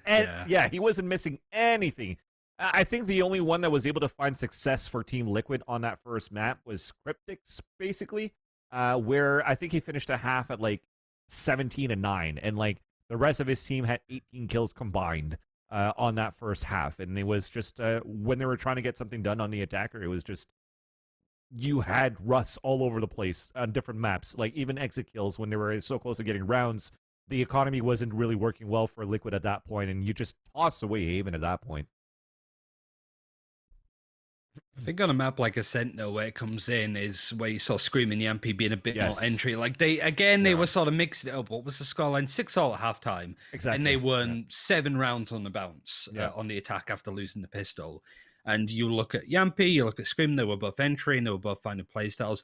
It was just Liquid have some capability of just pulling a game right out of their ass. I don't think they should have won that BDS game. It's just one of those things where they look deflated and then suddenly they just have that kind of like light up Super Saiyan moment. But I just feel like watching this, BBL sort of came out and didn't play very well against Gambit in their elimination game as well. It's just I don't believe as much in this Team Liquid team as I do with the other European squads, just because the fact that they're so good at pulling out games like this just from their ass, it's not something that you can rely on consistent occasions. Even with players like Yampy and Scream in your lineup, you still watch them and you see that old Team Liquid stuff where it's like, why are they doing X? Oh, they made a mare of this round in particular, right? And you know, some of the stuff that Yampy was doing, you kind of sit there and you're just molding, watching this guy play in some cases. So a bit rough around the edges. The ability is clearly there for Team Liquid, but now that they're going up against the other teams like Gambit and FPX in their group, I really don't think they stand a chance. They would have to have a monstrous game to pull that one back. I mean, if you're looking at Yampy and Scream's perspective though, on that second map, they were definitely like two players that brought the victory on their back, right? Because I think they were losing like 5-1 at some point on Ascent after getting spanked by BBL on the first map of Haven. And then it was yes, both duelists are doing well, but I think it was Yampy being an opener and Scream being a closer. So at some point where, you know, as Ryan's saying, like, why are they doing these plays? Why is it working? It's just because now you're counting on that individual skill where hot players, and we're talking about hot players, like one day Mixwell is going to pop off, Artist is going to pop off, G2 is going to look good. One day Wardell is going to pop off, TSM is going to look good. Same thing for a win with Gen G in the past. So I think in that matchup itself, Yampy was getting a lot of first bloods or even like second, or at least like making it an early 4-on-4 or something like that, and able to get like these turnaround rounds. And then when they had to play retakes after that on defender side, then Scream was coming in with like 3Ks and 4Ks and retakes. Like he was he was looking very good, like mechanically, to be able to retake those sites and save that for Liquid. Although, like, I think it was scrappy for that second map. I think it looked a lot better in the third map in terms of like their execution and stuff like that. Like, I think keeping Soulcast on a Sky is very good right now, as he proves to have some decent numbers usually on Haven. He does the same here on Bind. I think they were doing very good in terms of like rotating the defense by using the teleporters as well. First time actually that I watch EU and I finally see some Brimstone on the map too, so I could study. Yeah, a was bit a of Link Brimstone. playing that Exactly, in the third yeah. map? Yeah, so then Link playing Brimstone was pretty nice too. Like, I was watching him do like lineups from like the barrier at Sands to land at Elbow, while the rest of them, like Soulcast, is throwing like guided lights towards B. So basically, you're pushing your opponents back from Octagon. They're trying to fall back into Elbow, and then suddenly it's fucking mollied, and everybody's pushing towards Hookah. So I think that was pretty good in terms of like early map control. And then fuck it, we're just gonna reset, go through teleporter, take A, and then boom, they're just winning these rounds. So I think you have that potential of what you will expect from like Fish 1, 2, 3, and you expect from Liquid. Now you just want it all to like mix and mash together, and that everything works so that it could be a dominant team. That's the problem, though, real quick, is just that you have Yampy and Scream have a great game, but it's always like Link or Soulcast that's like 5 and 20 at the bottom. Yeah. I think it's just that it's that weird dynamic, because none of these players are bad. It's not like First Strike where, oh yeah, Soulcast is bottom of the kit, like he deserves to be dropped. This happened to Eccles as well. Yeah. by the Yeah, way. exactly, right? yeah, It's just like, you see Scream performing and it's like kind of goes, well, I need to just int now. Apparently, I need to just have like 5 kills across Utility baddies, yeah. It's just some weird psychology thing that I can't get my head around. And it's not like they need to get like 3 times as many kills. Yeah. They just need to, because there's always like an anchor player. And I mean, like, bottom of the scoreboard by a considerable amount. It's not just, oh, Link's 2 kills behind Soulcast, he's got 10, Soulcast has 12. It's like he has 3 kills and like there's 40 odd for Scream and 20 for Yampy, right? I don't really know what's going on. It's there, very lopsided. The Mhm. duelists are really, dueling. I think the two of them had they had both had 11 first kills over the course of the series, Scream and Yampy, but they are really on the other end of the spectrum to like a lot of the utility players on this team. Yeah, it's how they sort of play it out, right? It feels like if it was soccer, it's like playing 3 strikers, right? It's that whole kind of thing of, you could play to their strength, sure. Yeah. But if you've got clear weaknesses in other areas, maybe you want to rein it back and make something a bit more well-rounded. Like, I think Sliggy's done a great job with this team at the moment, but the game that Team Liquid will lose, there will be something that happens that people will go, Soulcast made this mistake, he deserves to be dropped. I'm telling you now, something will happen. Either Yankee will do some stupid shit, or Link will mess up, or Soulcast will mess up. Scream will always get consistent kills, right, and go from there. But there's always something that goes wrong for Team Liquid, and I don't know why. No, I feel like they're just playing to enable those 2 players too, right? Because yes, if they're not high in they're playing around them for sure. Exactly. If they're not high in the fragging department for like Soulcast or for a Link, but look at the agents that are playing too. It's like utility dump with Sky, and then like Brimstone Smokes, Ultimates, like clearing space for those guys to get into the sites. Gunplay first, Vansili. Shut the fuck Gunplay first. Shut the One of the fuck most up. hyped up matches I think in this GSL bracket was probably Fun plus Phoenix versus Gambit, right? The best in CIS versus arguably the best in Europe. I think that's still the case. Yeah. Obviously, arguably this team has multiple CIS people on it. I mean, actually 3 CIS individuals on FPX. On FPX, Either yeah. way, you do get this powerhouse team going up against a team that many people had high expectations of here. They should still. That's Yeah. my point. Okay. I just wanted to buddy with that because I think it's obviously the knowledge on CIS and Turkish teams is pretty slim. But I also kind of what we said before about like experts in the scene. I do think that like people are taking comments from people like Sideshow and Sean Garris kind of at face level when I guess these Sure. guys would even admit themselves. I've only watched so much Gambit, right? I don't know how this team plays. That's where people's opinions come from, though. It's the snippets that Exactly. get blown Like it's, out. like one of the key things that Sajja mentioned that I 100% agree with is that when Gambit have the op, they have this kind of like win more foundation. He is right with that. I think in their series against BBL, Defo had the operator quite a lot, but he wasn't the player that was winning the rounds, right? It's not like Hiko clutching, where if he does that, then that's where the ball starts to snowball a little bit for 100 Thieves. It was just like coincidence more than anything. But you look on Reddit and it's kind of like, oh, Gambit didn't have the operator, therefore they underperformed. Like, they're just parroting opinions. And I think that even me, I don't know everything about this Gambit team, and this is like a region I am literally analyzing at this point. You know, I've still got my homework to do, but I think you kind of have to give them a bit more respect. The shit that we saw about Turkish teams in Twitch chat was, in some cases, bordering on racism, let's be honest. But like overall, it's one of those things where it's fine to be ignorant about some of the scenes. I don't know what it's going to be like when the Southeast Asian teams come into Masters 2, and what Twitch chat's going to be like there with some of these more fringe communities and regions, aren't Korea, aren't Brazil, that maybe would be considered lesser. So yeah, I think it's just one of those things where like Gambit deserve a lot more respect than people get. Yes, they're a team that are very good when it comes to scrim books and scrims, but there are a lot of teams, certainly with the history of Europe, that go into scrims to win them. I'm not sure if that's Gambit or whether because they're such a young squad that they're just comfortable in that environment and they kind of maybe tilt a little bit when things don't go their way. Maybe they get nervous playing in officials. They've got all of that weight on them because they are Gambit, you know, pretty big org now in the CS scene, at least when you look at it that way. Major a winners. lot of pressure on you. Yeah, exactly, right? So I feel like when they say, oh yeah, 2 of the Turkish teams have already not qualified or been eliminated, that means that Turkey's flat out shit. Kind of like check your ignorance a little bit there. And like, you can think that, but at least watch a little bit more of the scene and make your own opinion instead of just listening to somebody else's. Or just before you throw parroting out like those calls. half-formed, like throwaway comments. Yeah, and these content creators would happily say, you know, I've just watched one series. This is my opinion from what I've seen. But people always take that at face level and kind of go, that's it. That's deepest fine. analysis of the team. If you want to, it's the easiest way to try and appear informed on a topic when you can't be asked doing the legwork to come up with your own. I mean, this happens everywhere. So I see it in this chat as well, like literally in this channel's chat. Let's crack on, because before we move on to NA, I want to talk about one of the more interesting matchups. More because of composition, right? Guild take on Footballist here. Actually, and Guild are playing. And sorry, Mitch, before we get into that too, I just wanted to note the fact that FPX in that matchup versus Gambit on the map of Split.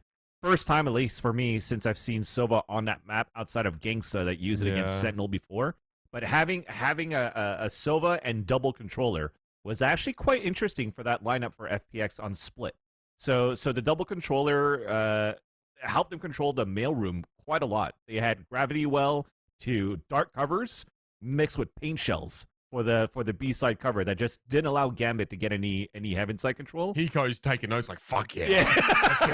Finally. Exactly. And then the other one was just like, I didn't see much going on from like Shao with the Sova, with like his recon darts and Allen drone. We've talked about it before, where, you know, it's not that useful on a map like Split, but he still uses it quite nicely on defense. Like the Allen drone is just a spot down towards vents to see if they have ropes control, because they play that quite passively. So they add that on top of the of a trap wire from Cypher and ropes. But then the other one is his shock darts are actually being used inside the smoke. So he doesn't really have any set ones, except for one where he bounces off the Raptor and A into A main, where there's a gravity well that's waiting. But if not, he's just like going into smoke, shock darting through it, so he get close quarter control and chip damage, so that the entry fraggers could actually get some kills. So his utility for Sova is more on like reactionary and support than trying to flush out and create space, which I liked from to see that from whatever they use with Shao for FPX there. Although he did get a Hunter's Fury kill from like high to low, so when I talked about verticality and how hard it is to like ult on this map, he did it perfectly from like heaven to A main. Now, if you couldn't tell. Sorry. You go. I was just going to say, like, it's also smart as well, because I think when you play against a team like FPX, you want to play anti-plant. What I mean by that is, as a defender, you don't want to let FPX play post-plant. You don't want that spike to go down full stop. So they'll play a lot of players like behind the screens on the A side or somewhere on B, one of these cheeky angles. When you have a team that has an owl drone, you could check some of these angles, make sure that those players get eliminated as the execute comes in as well, right? So it's another thing that I've seen a lot more recently of teams wanting to make sure that they don't end up in this post-plant, like Viper utility sort of workshop thing, right? So Mhm. I do think that when you have a comp with an Astra and stuff as well, where you might sort of, I was going to say lose out a little bit with the Omen, but of course FPX were running both. I forget. It's just sort of a good example, I suppose, on if really for FPX the win condition is to just get that plant in, maybe, because if Gambit is sat there trying to stop it from happening and you could still force it through nonetheless, then what kind of utility and composition and plans do they have if you kind of skip the section of their win condition, if that makes sense? So just really smart from them too. Yeah. The idea of having to play forward of the utility against FPX and just try and do what you can do to avert a plant. Crying, You know, like it makes the rounds. It makes the rounds really interesting, and in fact, like I used to see this in Sage comps, like teams just didn't want to get put in a position where they're forced into the extremities of the map and have to play like awkward retakes, and like how they play early round in order to like deny info and like stack a site.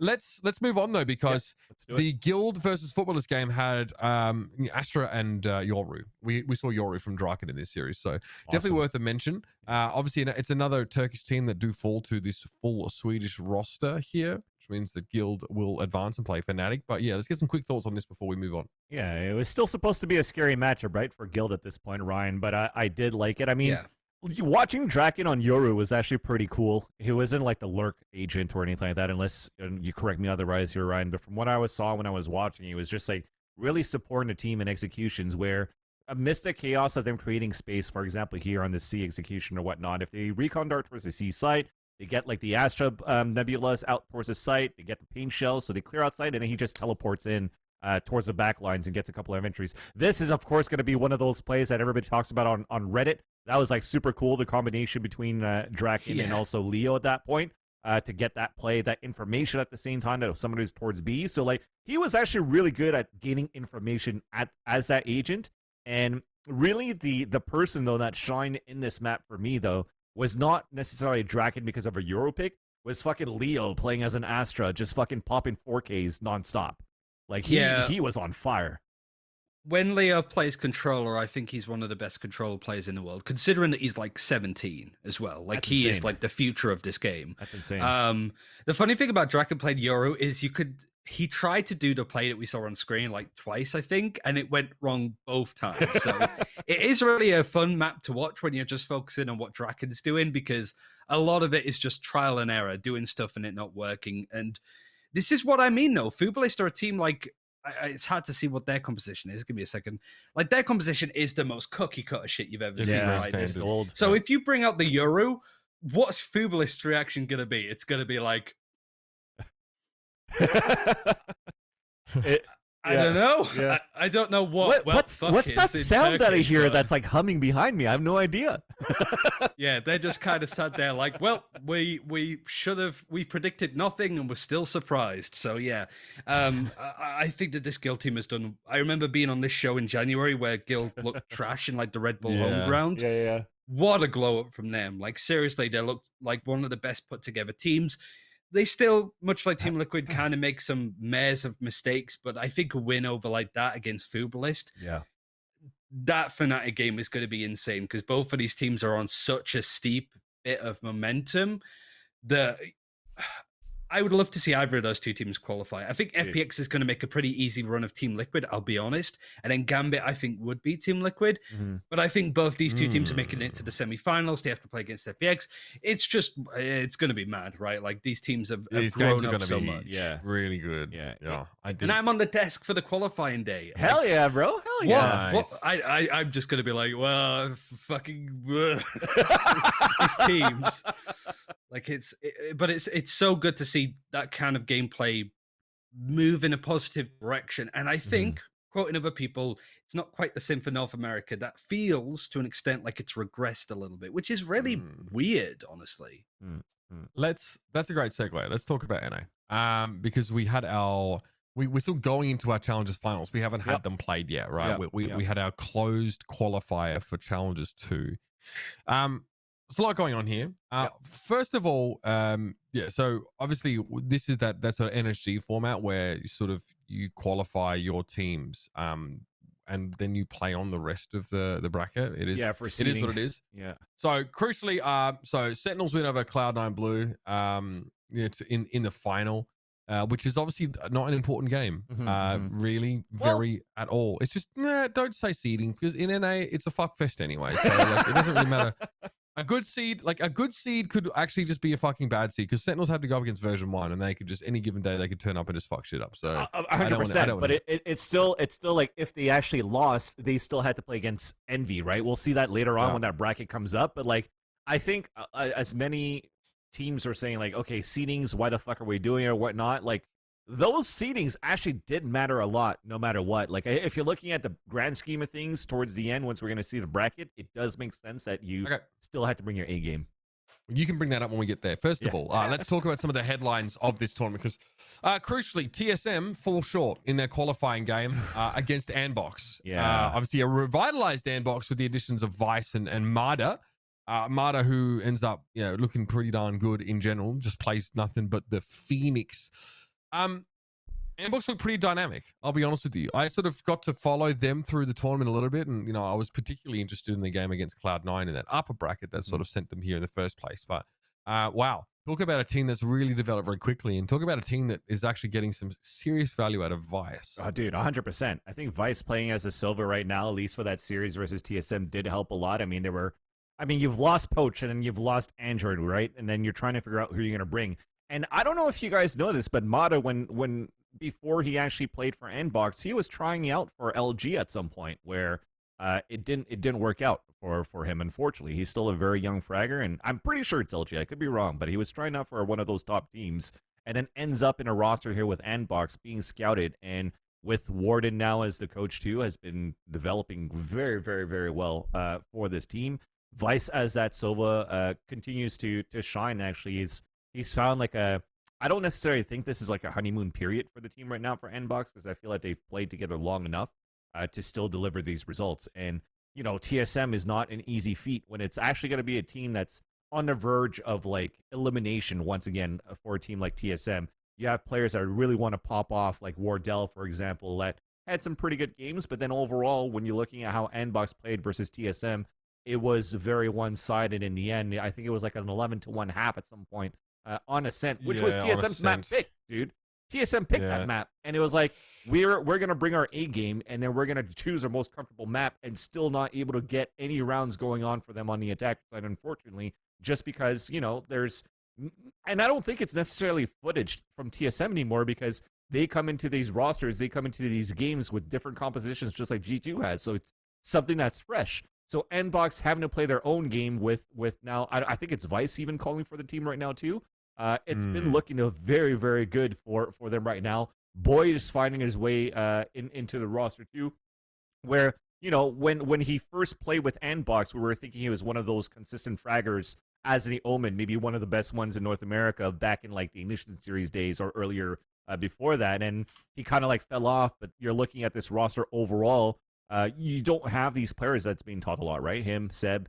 It's all about Yaster and Mata at this point, and then those guys have no pressure and they could just silently frag. And I think they definitely surprised TSM going into this matchup. Unfortunately for TSM. Yeah, I was just gonna say with TSM, like, I almost feel a bit bad for them at this point, because they came into this tournament looking fairly decent, like Wardell again, just popping off like crazy, like it's August 2020. But the problem that they're now in is because they have this 6-man roster, everybody is crying out to take Cutler up the team for now and add in Brax and Hayes to play together instead of separately. Yes. And I think that that's the obvious play in some cases. It's the one that people clearly want, but it's one of those cases where that just might not work. Like, maybe you're really underappreciating the impact that Cutler has on the team. So now they're in this position where they have to kind of maybe like cater to the community and what they're effectively shouted at them, at least to try it. So I wonder what this feels like for Cutler, right, as a player, where people are effectively saying, you're the player that's letting the whole team down, because more often than not, it's everybody underperforming. It's not like he's holding back the lineup and the team. Did he play well in this series on like the Astra and stuff? No. Not really, like the bottom fragger in that series. But what makes you think that bringing in Brax and having Hayes play on a different role in IGL a bit more would make that any better, really? It's like an impossible puzzle for TSM to solve at the moment. but they at least have to do something. I think going into this tournament with the original 5 players that they had, when you have Brax on the bench, is a little bit silly, I think. I don't really agree nor understand the decision behind it. Yeah, I think I saw on Reddit actually today that Brax and Hazed are playing in the same game, at least in practice right now. So that actually might be happening. I don't know if it's necessarily kowtowing to community feedback, because I think, look, I'll be honest with you guys, Dude, this is the same thing about... Cutler's had like a decent stint on this team, and there was never really any question whether it would be him that would be the one under the fucking guillotine. But this is not an uncommon occurrence to see this kind of difficulty in fragging. And Cutler's played obviously a few different roles here. I also think like it's weird, the dynamic of having drone on like the Sova is also strange, because you play differently, right? You don't hit these sites first anymore as Sova. It just doesn't happen. And drone was obviously pretty consistent, but TSM are not in a triple duelist era. It just doesn't really work for them. So a part of me thinks that they went back to basics a little bit and sort of just running Hazed for most of these games and just trying to make sure that they could do what they knew best, because they were frankly running out of time. Unfortunately, they pull up short, excuse me, and their ascent attack was just fuck me, man. They're playing Sky, Sova, Astra, you know, and they got completely dicked down when they tried to go on the attacking side of ascent here. So, and they picked that map. It's kind of like a map that they pick. I think that for that a reason alone is enough to say that they don't belong in Masters. So this is natural selection for TSM, and hopefully they can sort of make some improvements. Speaking of improvements, though, I mean, Yeah, sorry, I just want to add real quick. The thing that makes me sad or scared the most is like after they lose and they don't qualify, right? TSM comes out with a tweet of like, with that loss, it ends our chances of qualifying for the VCTs at Reykjavik Masters. Not the result we wanted, but one we will certainly come back from. We've got a lot of work on, and we thank TSM fans for their support. And I just hope that tweet is not going to be like, please be patient, some changes are coming, and then blah, blah, blah, blah, right? Like, maybe at some point the clock is ticking, just like G2 is right now, to try to figure out like what's going to happen for the roster. But I don't want to fall on to that speculation train with everybody else on Reddit that's saying, oh, should we change him? Should we change that? I think, again... fucking TSM. Yeah. This is what happens when you have TSM with fans that are fans of TSM. Yeah. They're a special breed. Yeah. TSM fans are a special breed. Okay, hold on. We got to talk a little bit about the Cloud9. Oh, fully disconnected. I can't hear you anymore, Mitch. I think your mic's gone too. I don't know if your chair rolled onto your microphone at the same time too. So we'll keep going as you go. I think you're trying to say that we're gonna switch over to the next topic. So we could definitely check that out right now. I think it was looking at Cloud9. Right? Yeah. Unbox. Yeah, so all of these clips are of Unbox. Yeah, Cloud9. Take us through Unbox and Cloud9. Yeah, Cloud9, I think for me at the same time. Thanks, Ryan. You're best host.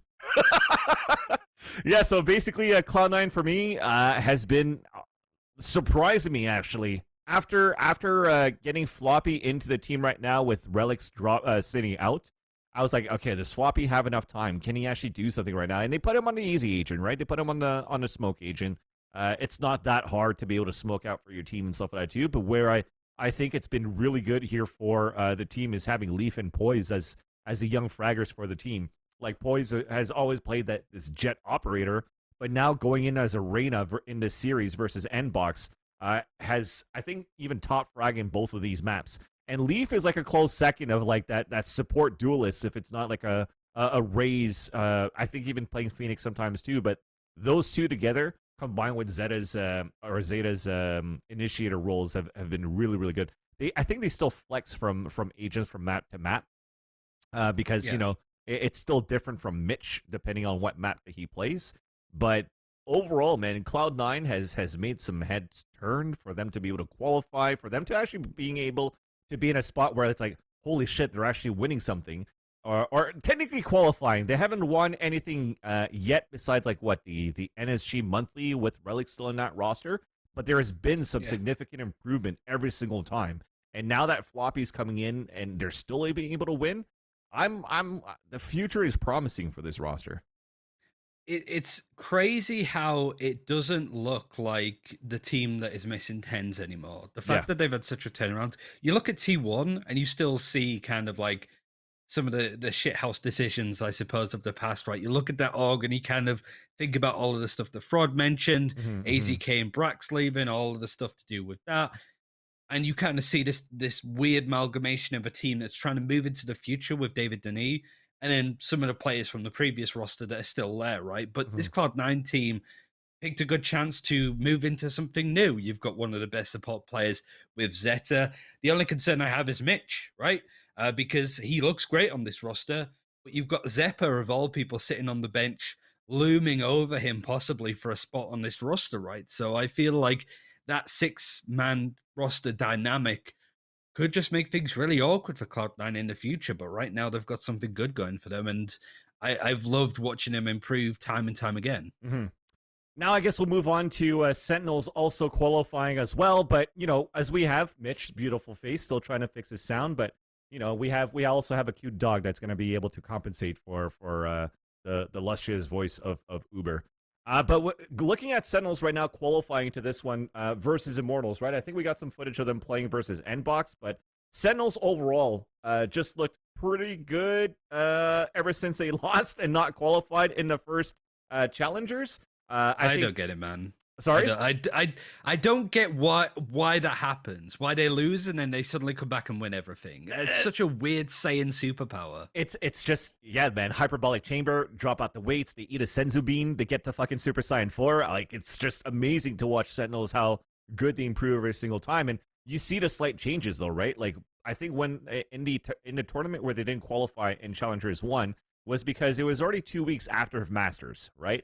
And 2 weeks after Masters, they won it. Everybody has footage about Sentinels. They come into this tournament, or Challengers 1, where they were playing that same type of composition, still having Zoms as an omen. And then going into like, okay, well, if it ain't broke, don't fix it. People could read into our strats, and we'll just try to play better. And we'll play our own game and hopefully try to win. But they were getting counter-stratted a lot. The tendencies were there. They were getting, they were losing a lot. But also, losing gives them a chance to also look at VODs too, right? Shazam is probably going to have like that extra week to be like, okay, who are the potential teams that we might play in our bracket? Let's actually have a look and see how they play, who they play, what footage do we have? And not only from like a top 8 team, top 10 team, he'd probably even go down to like a top 20 team and just make sure that they fucking spank him. So now they come back with Zoms into the roster as Astra, using a utility correctly to allow Tens to just do what he needs to do to get these entries, right? So I think this is actually really good. And I think what we'll do at the same time, too, is we'll actually have a snippet to Shazam's interview after they qualified that explains a little bit, like, you know, it's a breath of fresh air to have them lose. So let's check that out.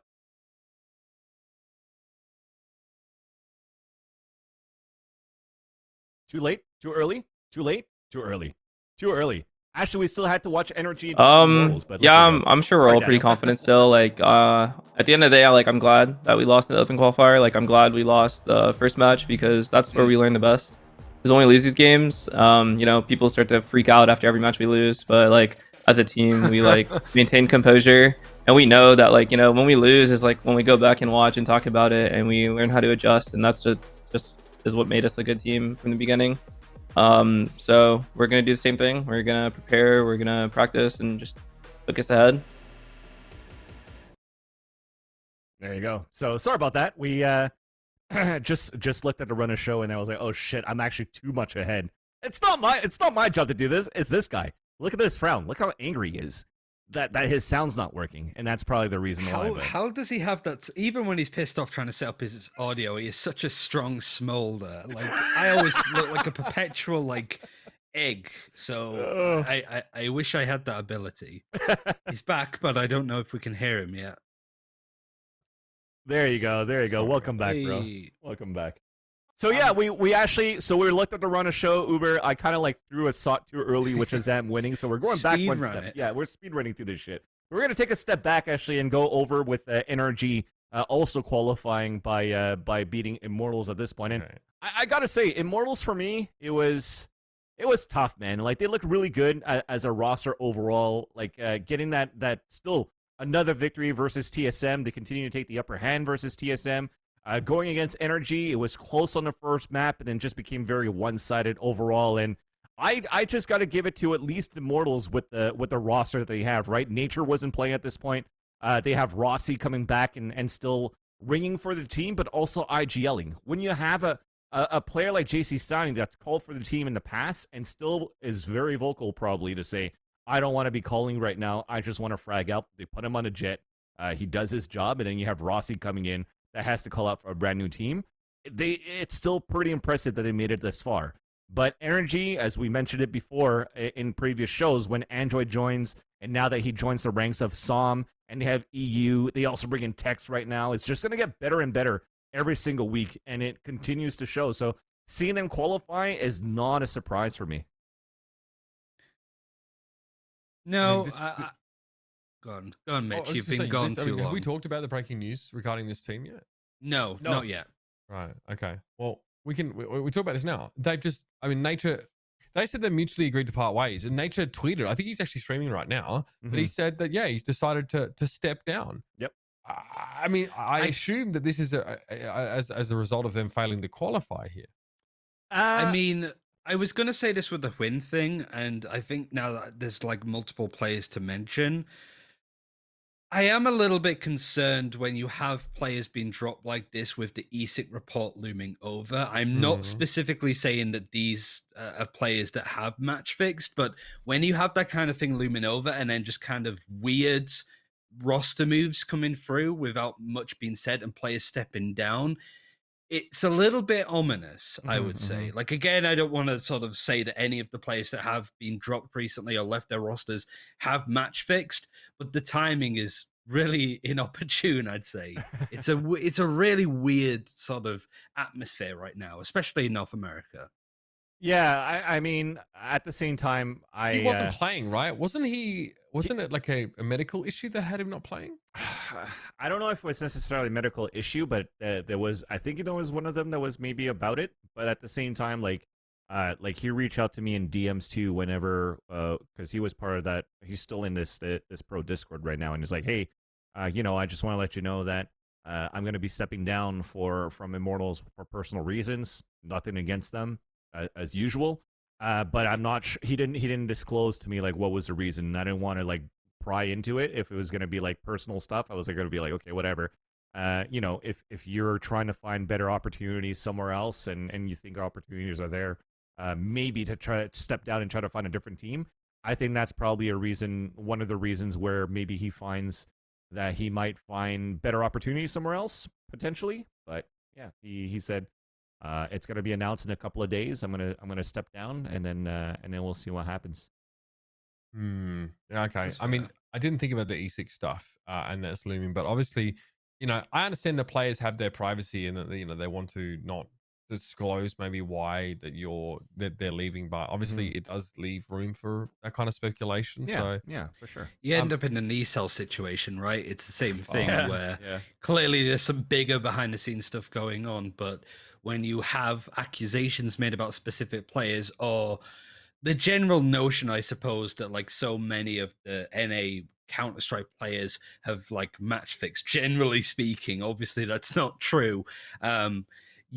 People are immediately going to come to those conclusions, and there's no sense of nuance when it comes to like Reddit and stuff like that, right? So people can maybe run away with stuff. And like Tex, people are talking like Tex like he's been fully sanctioned at this point, where it's like, oh, Tex is such a good player, what a shame. And it's like, we don't know yet. Like let's just like hold our horses a little bit before we go full judge, jury, executioner. That doesn't work. It's something that's very sensitive, but yeah, there's no sensitivity on nuance in some of the community. Well, we talked to Anna Bowman about it, and there is a lot of nuance into the issue, as you're sort of hinting at, Ryan. So even in some world where like Tex is implicated in something like this, that doesn't necessarily that doesn't say anything about what might happen as a result of it. So we really should wait. Now you guys talked about Sentinels and Ambox, yeah? Yeah. You guys talked about that. Okay, cool. So we're getting into Sentinels wins it all. Did you talk about? All right. So did you mention about? Did you do the Shazam SOC? I did. I threw it badly, so I did the SOC before even saying Sentinels won.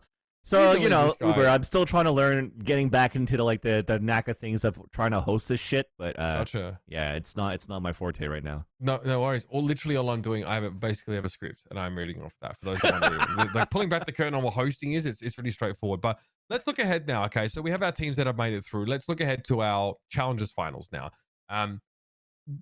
Different format to what we're seeing in EU. Obviously, this is a 8-team double elimination bracket as opposed to an 8-team GSL style bracket. Now, Yep.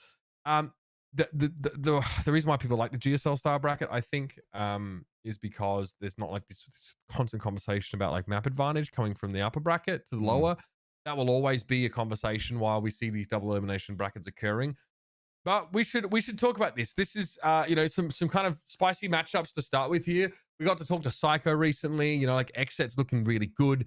Envy seems solid. Cloud9's on a run of form that doesn't seem like it's a honeymoon period necessarily. Version 1 gets here are definitely the sort of team that shocked everybody, I think, in how they've done this. And like I said, Andbox is looking huge. So only 2 teams qualify.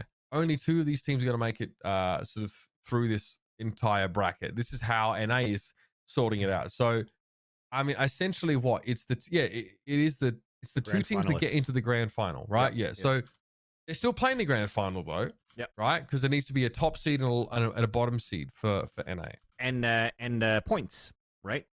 So Points, there's points, yeah, more of course. points that are important right now too. So it does matter. It's not really just seeding. If teams are listening right now, it's really important that you try to get as far as you can to try to get these tourney points to try to get into champions. Yeah. All right, bitches. Prediction time. Only 2 teams can make it through. So you have to. I'll go first, because there won't be that much insight behind mine. You'll probably get a lot more value out of listening to Ryan and Van Silly's thing. So I think 100 Thieves beat Andbox and Sentinels beat version 1. Then I think Sentinels beat 100 Thieves. They're in the upper final. So I think Sentinels one of the teams that qualify. I think Envy beat C9 Blue. I think Xset beat NRG. And then I think Envy beat Xset into the upper final. But I think that Xset does the lower bracket run and qualifies. So I think it's Sentinels and Xset, personally. It's not too far from me, Mitch. It's not too far from me. Ryan, who do you have? I was just gonna go for the ones you guys didn't, so when it eventually happens, I could be like, I was right all along. I know so much about this game. Not this time. I would be shocked if Sentinels didn't qualify. I know that they're obviously going to lose this first version 1 game, but then they're going to go on that losers streak. I think Envy versus Xset's a really interesting matchup because Envy have always been good against Xset, but Xset look like they're on the tear at the moment, and Envy don't look as convincing. Yeah. But to change it up and get me way too invested in how this team performs, I'm going to say Sentinels and Envy, because Envy, they always sort of fall at the last hurdle with these kind of tournaments, that they kind of bottle it a little bit. But I'm going to assume that they'd bottle Masters 2. But qualifying to Masters 2, they'd do a steaming good job of. So I think those 2 teams. But honestly, it could be any of them. Like, this is genuinely a stacked bracket. Sentinels, Envy. It's pretty insane. It's pretty insane. I have 100 Thieves not dropping a single series, so they're going to make it to the grand finals. Okay. And then the other end is where it gets difficult. So Sentinels gets into the lower brackets, but they're going to have to play against Cloud9 Blue because Envy is going to beat them. And then the Xset versus Envy matchup that you were talking about here, Ryan, I have actually Xset winning that one. So, my man. Yeah, so then getting into the lower brackets, it's going to be Envy playing versus Sentinels. Envy 2 times out of 10 gets to beat Sentinels now because they out of nine times they've beat them once. Now it's going to be 2 out of 10. Then Xset You versus. think they're gonna? Okay. Yeah, I think Envy's going to beat Sentinels in Sentinels the lower bracket. Yeah, and then it gets to the lower bracket finals of Xset versus Envy. And for once where I don't go for Envy, watch them qualify. But I have 100 Thieves and Xset qualifying for Reykjavik. Man, these semi-final games could be insane. Like They're the upper fucking bracket semi-finals, ridiculous. 100 Thieves versus Sentinels, Xset versus Envy. Which I is mean, I think that's that's actually. I think that Envy Xset is quite a rivalry in its own because they're 2 of the teams that like adopted the Astra a lot, and like Mame is so sort of unique. And when we talked to Psycho about it, it's like you never know how you're gonna go. Like those 2 teams scrim really hard apparently. So it's gonna be insane, man. I think 100 Thieves, Sentinels, Xset, and Envy for upper bracket. If that goes into those semifinals, it's like rivalries in itself for sure. Exit Envy and even 100 Thieves and Sentinels. Even if there's really isn't a rivalry that started yet, it's still that conversation of that #1 spot. The whole like who has that #1 spot? Is it 100 Thieves? Is it Sentinels? That matchup is gonna fucking determine that. I think it's gonna be pretty cool. It's like we're seeing FPX time versus Gambit twice. With these two matches. It's true. I can't. I mean, it's kind of crazy that Vance doesn't think Sentinels are going to make it to Reykjavik. That's kind of my takeaway here. That's nuts. Dude, yeah, I tweeted out. I tweeted out that I was gonna wake up and I wasn't fully awake yet. I'm just gonna do hot takes on these predictions. I mean, dude, we need it. Veli couldn't make it today, so like someone has to provide the spice, the hot takes. Oh man. Shout out to Veli. We love you, Veli. Miss you, man. But I must say, Ryan, it's been great to have you back again.